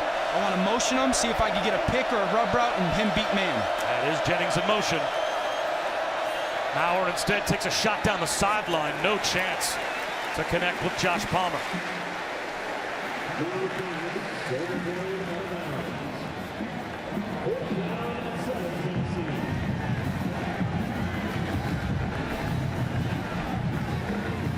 They had so much success early on finding Juwan Jennings, especially on 3rd down. If you're going to motion him, he should be read number 1.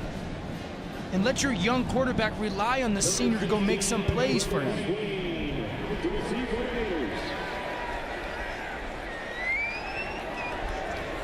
So Joe Doyle, number 2 in America in net punting, coming into today. Try and change field position. Wobbly kick, Freddie Swain, fair catch. And gets hit. That's going to be about as dumb a penalty as you can commit, and look who commits it. The last guy you would think that would be guilty of that kind of a mistake, Juwan Jennings. A clear fair catch signal was made, and then Jennings runs right into Swain. It's going to cost him 15 yards.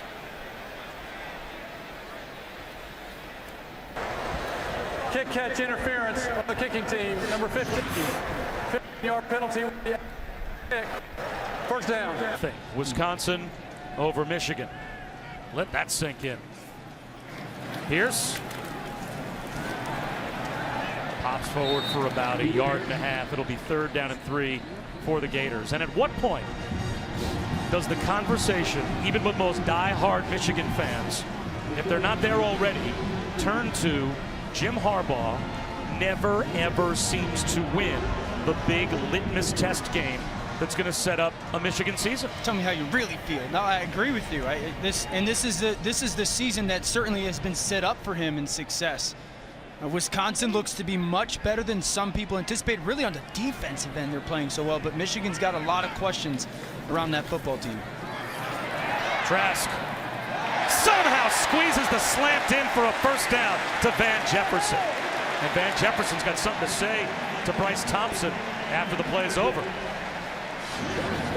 Van Jefferson coming in from the left side of your screen. Trask waiting, man coverage, trusting that Van would be physical enough at the point of reception. Van Jefferson, guy that I certainly played underneath his dad, Sean Jefferson, as a wide receiver coach for the Lions, cut the same way, incredibly competitive.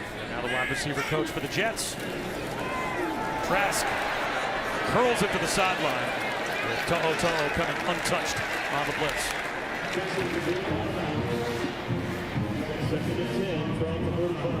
We've seen a couple of that times today, that decision out of Kyle Trask, where not in a good place, whether it's somebody's covered or I've got a guy coming unblocked, and just waste it. And as a play caller, Dan Mullen now knows, okay, when I call the play and it's not there, he'll get rid of it. And that gives him confidence. I can call more shots, more plays, because I trust him. Another blitz. It gets home again. Trask tried to unload to Jefferson. Now it's 3rd down and 10.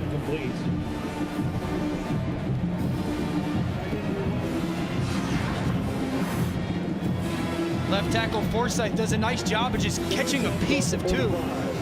Allowed Kyle Trask enough to at least bail and get the ball out of his hands. We call that being warm. You're not hot, but you're certainly warm. Good job by the left tackle Forsythe.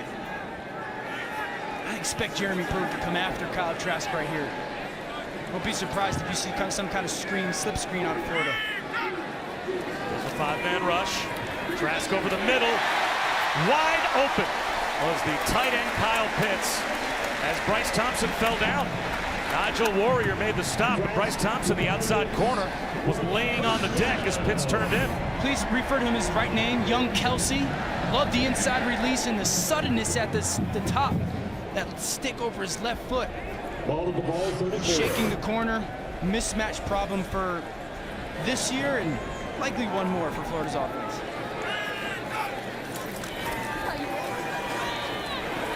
Trask taking a shot towards the end zone for Grimes. It's tipped and intercepted.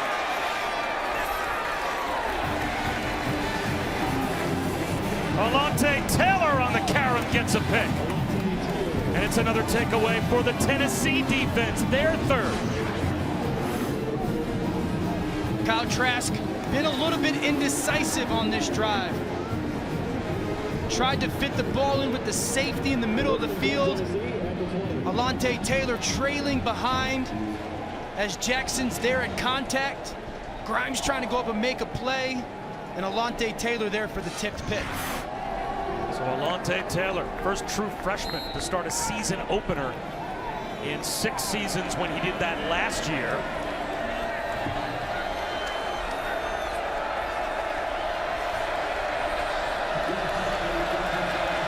Now Jeremy Pruitt pushes another quarterback button. They've got Garantano back in with the jet sweep to Josh Palmer, breaking tackles. And he picks up about 7 yards. How about this move? As they take out Brian Maurer, the true freshman, go back to Garantano. And we'll see if he can get something going after watching the last several series. Let's be honest about Jarrett Garantano right now in his career. It hasn't been a good situation for a quarterback. Some lack of talent around him, devoid of an offensive line, a bunch of play callers. Now you're gonna play, you're our starter, you don't play great, you get benched, go back in the game. And challenge anybody to find some success in that. Draw play to Eric Gray, the freshman, to the sideline. Out of bounds, out across the 40-yard line to the 42 as we answer our Aflac trivia question. The last time an unranked Tennessee team beat a top 10 opponent, you have to go all the way back to 1989. They took down 6th ranked UCLA. And then what kind of message are you sending to Brian Maurer? You had a couple nice little drives, you made a mistake, is a young mistake, and you got to come off the field now. Tano out of the pocket. Finds its way to Callaway. Callaway breaks a tackle. Stays in bounds to the Florida 31-yard line. So all of a sudden, Jarrett Garantano, after watching the last few series, comes in with a little rhythm, and this might take us to the end of the 3rd quarter. As he wants to play with pace. are not able to get a snap off before the end of the third. That's the end of the third quarter. Can the Vols breathe a little life back into this game? We'll find out when we start. Just looked it up, and it's not what I thought it would have But been. Tennessee fans, you come on social media and you go get Bob Wischusen because it's Jif, right? Matt Berry taught me that back in the ESPN studios. It's Jif, I like thought the it was peanut a butter. GIF. Nope. But It's that's like a G. It's a peanut butter, guys.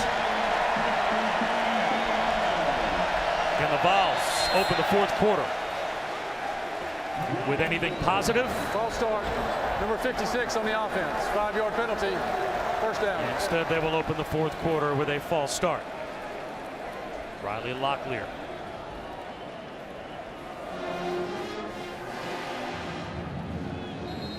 A day that has been mostly frustration for Jeremy Pruitt's offense.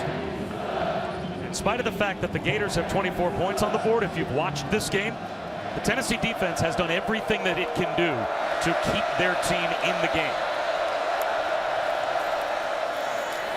Gray lost the football. And it looked like after Grenard knocked it out that maybe the Vols recovered, but now the Gators are saying that Jauan Jennings didn't pick it up. And it is Gators football. Jauan Jennings looked as if he went over and scooped up the loose ball and somehow couldn't corral it. And the Tennessee offense gives it right back. Amari Burney with another fumble recovery.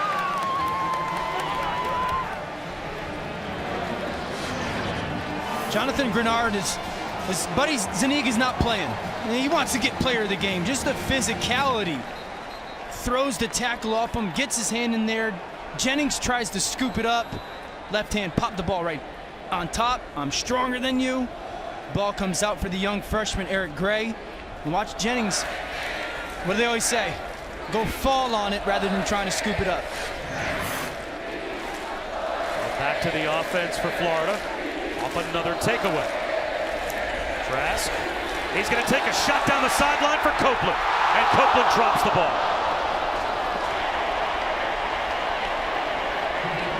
What a break for Tennessee. Jacob Copeland's got a walk-in touchdown if he can hold on to the football. He beat Alontae Taylor down the sideline. It's a beautiful throw by Trask. And Copeland kind of hesitates. He slows down a little bit, almost like he was having difficulty tracking that football. Redshirt freshman out of Pensacola is going to want that one back. Little double move on the outside to beat the corner. Beautiful throw by Trask.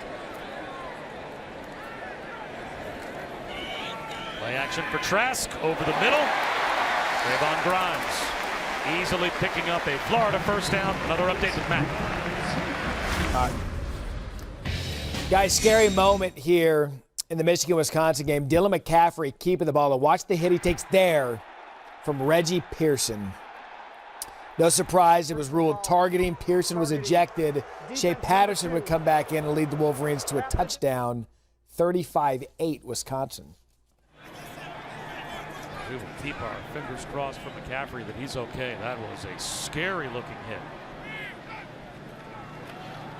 Trask at midfield. Swings one to Perine.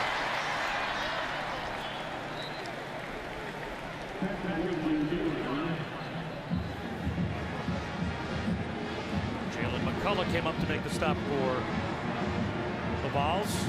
How about this number? Felipe Franks has never thrown for more than 282 yards in a game. Last year set his career high against Vanderbilt. Kyle Trask now has 292 yards passing today. And now Emory Jones goes in the game. Zone read. And down to the 36-yard line goes Perine. We have all returned to our normal lives, most of us here in the U.S., but the folks in the Bahamas are still being affected, obviously trying to rebuild their lives after Hurricane Dorian. Please head to redcross.org/ESPN or call 1-800-RED-CROSS to donate now and help our neighbors in the Bahamas as Perine goes up the middle, breaks a tackle. And he's down to the 22-yard line. And with that being said, there's catastrophic flooding again this year in the Houston area with the tropical storm that has dumped, again, unimaginable rain, Harvey-esque rain in many neighborhoods surrounding Houston. So the Red Cross will be in their backyards as well, trying to help those folks out again. So please give what you can. Emory Jones hands one to Pierce. Damian Pierce dragging tacklers down to the 10-yard line. 12 more. I think what you're starting to see right now is a defense for Tennessee that's been on the field a long time. And Emory Jones coming in is making that defense just hesitate a little bit, and then Pierce being physical, finishing some runs. Emory Jones, and one to Perine, but that was a little iffy on the exchange. You check that Pierce. As Pierce found the football, he may go back and talk to his quarterback for a moment, because that was not the smoothest exchange as To'o was there to make the stop. Well, this matters for Emory Jones as well. Remember, last week he's really like the scout team quarterback. So now he's up this week getting reps with guys that are going to be playing in the game, and those handoffs and the meshes, they all matter. And so these are important reps for him to come in and get in with the guys that are going to be out there on Saturdays. Pierce breaks another tackle, and Stutter steps into the end zone with a 10-yard Gator touchdown.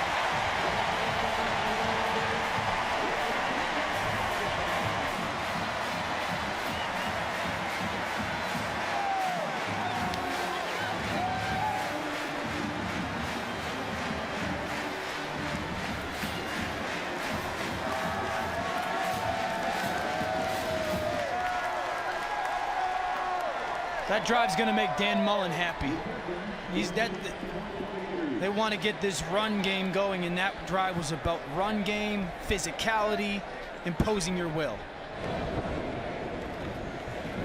McPherson with another point after.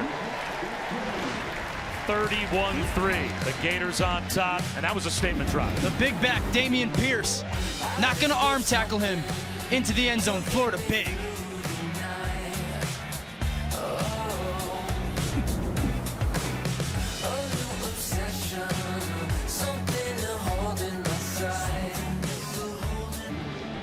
All the teams that you would think are winning big or ought to win big are doing just that right now. Florida is dominating Tennessee. Alabama up big. And this will be a touchback for Tennessee. Guys, it's Extra Yard for Teachers Week, which is an annual celebration led by the College Football Playoff Foundation to honor great teachers across the country. And Tennessee head coach Jeremy Pruitt is a former teacher. He spent 3 years as a PE teacher at Willis Valley Elementary School in Fort Payne, Alabama. Now, that's the same elementary school that UF kicker Evan McPherson went to. In fact, Coach Pruitt taught his brother Logan there. And so I spoke to Logan. I said, all right, what was Mr. Pruitt like as a gym teacher? He goes, you just need to know about dodgeball. Let's just say there was no mercy. He was a head football coach, even as a PE teacher. And to learn more, you can follow the CFP Extra Yard to learn more about the Extra Yard for Teachers, guys. Small world, right? As Todd Chandler picks up about 3. His little brother's a great kicker, right? As well, McPherson's little brother asked Jeremy Pruitt, like, did you offer him? He goes, man, he's got offers from everybody.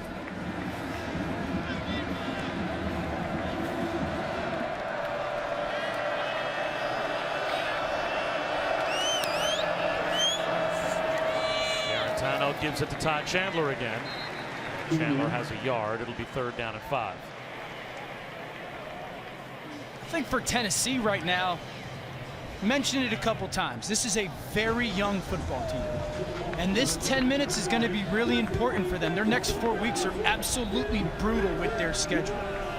And so this 10 minutes of, you cut the tape on tomorrow morning, you're going to see kids who want to play, who don't want to play, who quit, who don't quit, who play with effort, and who don't play with effort, not dependent on their circumstances. Garantano goes down again. Nowhere to go with the football downfield, and the pocket collapses, and he ends up underneath the true freshman Chris Bogle.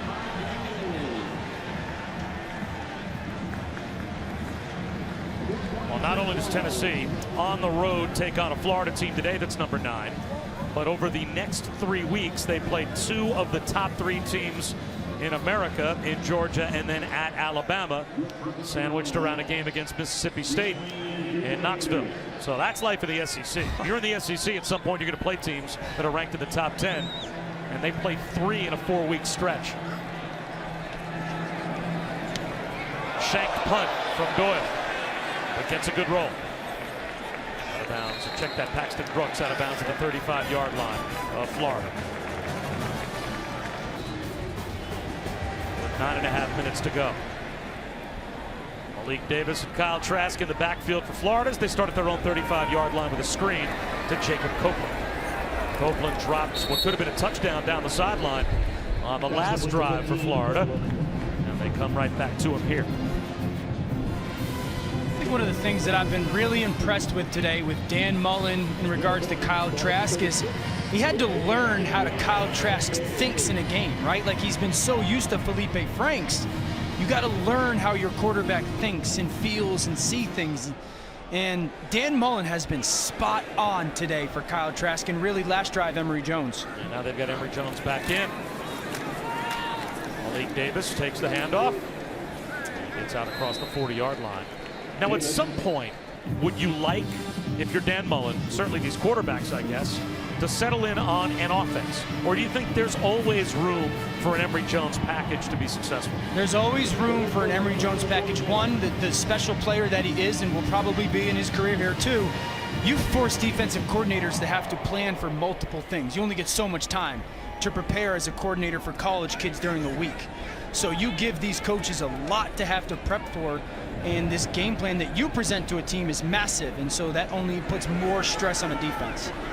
Emory Jones spreads out the balls, and a quarterback straight ahead run for a first down. Vacate the middle of that defense by going spread, and Emory Jones turns into a running back. And you said it, you get in that empty set, spread the field 53 1/3 wide, and if they only leave 5 guys in the box between the tackles, when you have Emory Jones on the field, you go, this is a great situation for us to be a running football team, and he adds that element, not only of getting 4, 5, 6 yards, but 50, 60 yards. That could be big plays.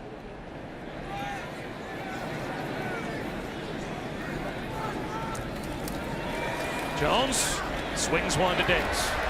Malik Davis to midfield. And week 3 has arrived. For Monday night, it's Monday Night Football, the matchup that dates back to 1932. The Bears are 1-1. Skins haven't won yet, and they will meet at FedEx Field, 8 Eastern on ESPN, ESPN Deportes, and the ESPN app. Our coverage begins with Monday Night Countdown at 6. Bryce Thompson shaken up on that last play, so we've got an injury timeout here in Gainesville. Bernard today, we saw it early on. Down in the red zone, can't get to the quarterback, let me get my hand up. An impact would have been a sure touchdown with the Mutombo finger wag. Bench press the offensive tackle, make the tackle. Then again, can't get home, let me get my left hand up. Mutombo finger wag, and then I'm too big and strong for you, Eric Gray. Left hand down, force the fumble. He has been an absolute destructive force today for Florida's defense. In the absence of Jabari Zuniga, he has been a difference maker as Malik Davis tries to get to the sideline. And Danny, such a great story. But here's a kid that was supposed to go to Kentucky. His mom had $50 in her bank account.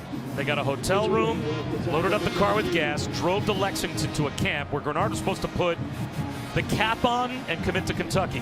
And at the camp, the Kentucky coaches were waffling on their commitment. They didn't know what they were going to do. So she called a friend and said, will you please wire me $100? Because on the way back to the hotel, the phone rang, and it was Todd Grantham, who was at the time the defensive coordinator at Louisville.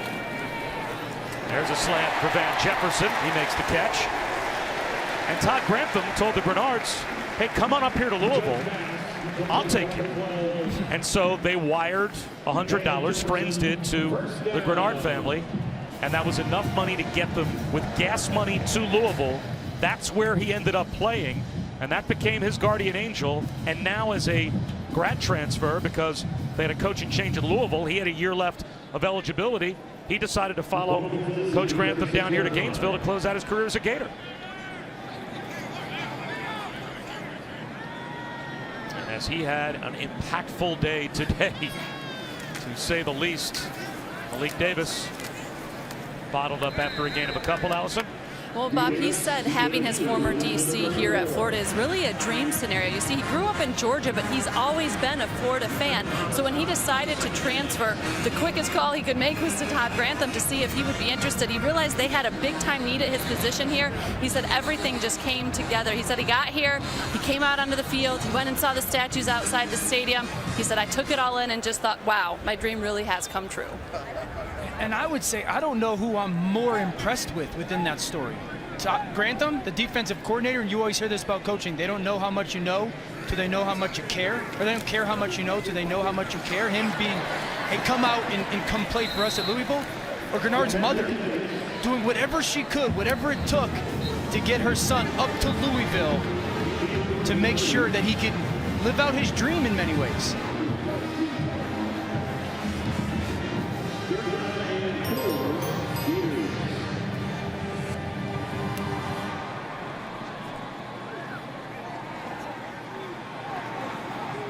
Florida working on the clock, 3rd down and 4. And Emory Jones has had this drive to this point. He's 4 for 4 for 20 yards throwing the ball. Looking to make it 5 for 5. Incomplete. On a dive, trying to find Jalen Jackson.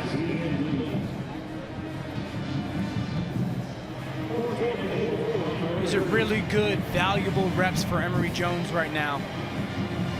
Especially in passing downs, passing situations, right? Because we know he could run a little bit, but you can see a fluid motion, knowing where to go with the football. But when you do it in games, those are reps that you learn from instantly. He got on the field last year against Georgia and against Michigan with a package of plays in the Peach Bowl. And they're going for it on 4th down and 4 here. On a zone read. And a 1st down. Malik Davis on the carry.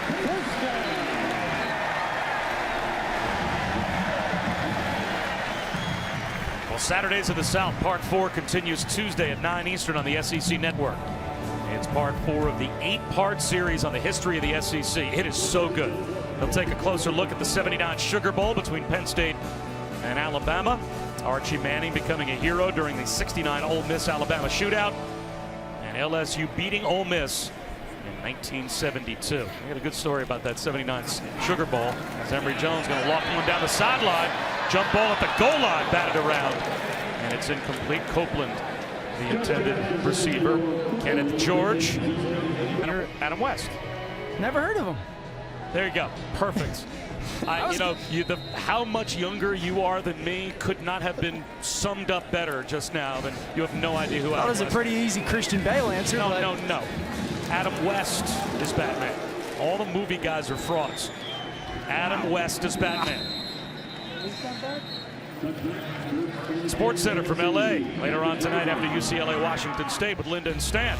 They'll have Kirk Herbstreit's biggest takeaways for the top 20 matchups. Wonder what he'll have to say about that Wisconsin-Michigan result. A look back at Minshew Mania.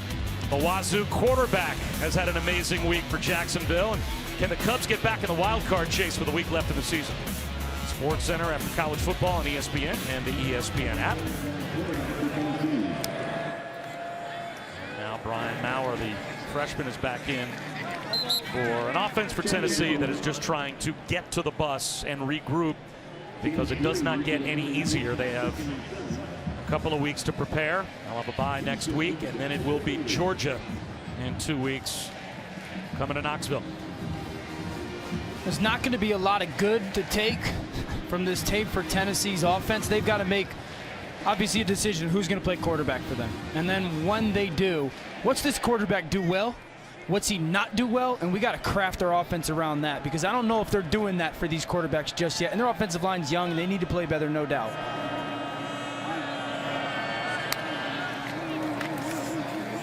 Ty Chandler now to about the 36-yard line for a 1st down.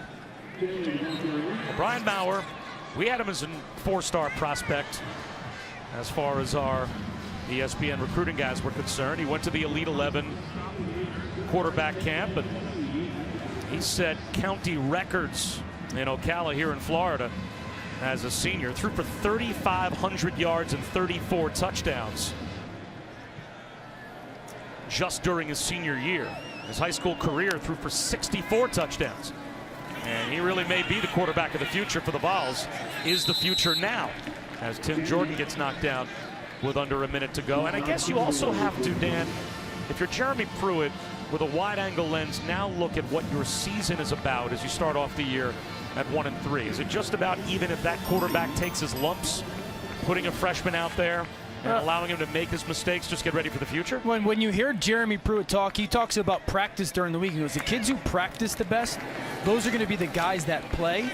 I would say this, like, in regards to Jarrett Garantano, like, you have a relatively good idea of what he is and who he is. Now, again, the situation around him has not been good.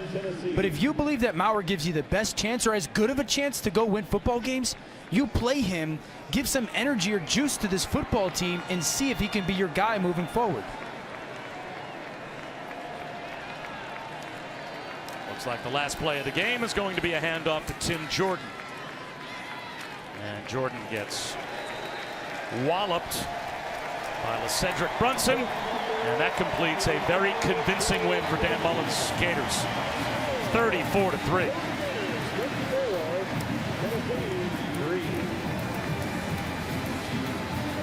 The first test, full game test, in front of the home crowd without Felipe Franks for a backup quarterback in Kyle Trask. And all Trask does is come out, throw for 293 yards and a couple of touchdowns. And to talk with the head coach about that, here's Allison. Thank you guys very much, Coach. I know the story coming into this game was your new starter at quarterback, but I want to start with your defense and what they did well today to force those turnovers and hold Tennessee to 3 points. We really played hard. We had 11 guys run the ball. We keep talking about it. We've had some opportunities, great turnovers. First couple games didn't get them.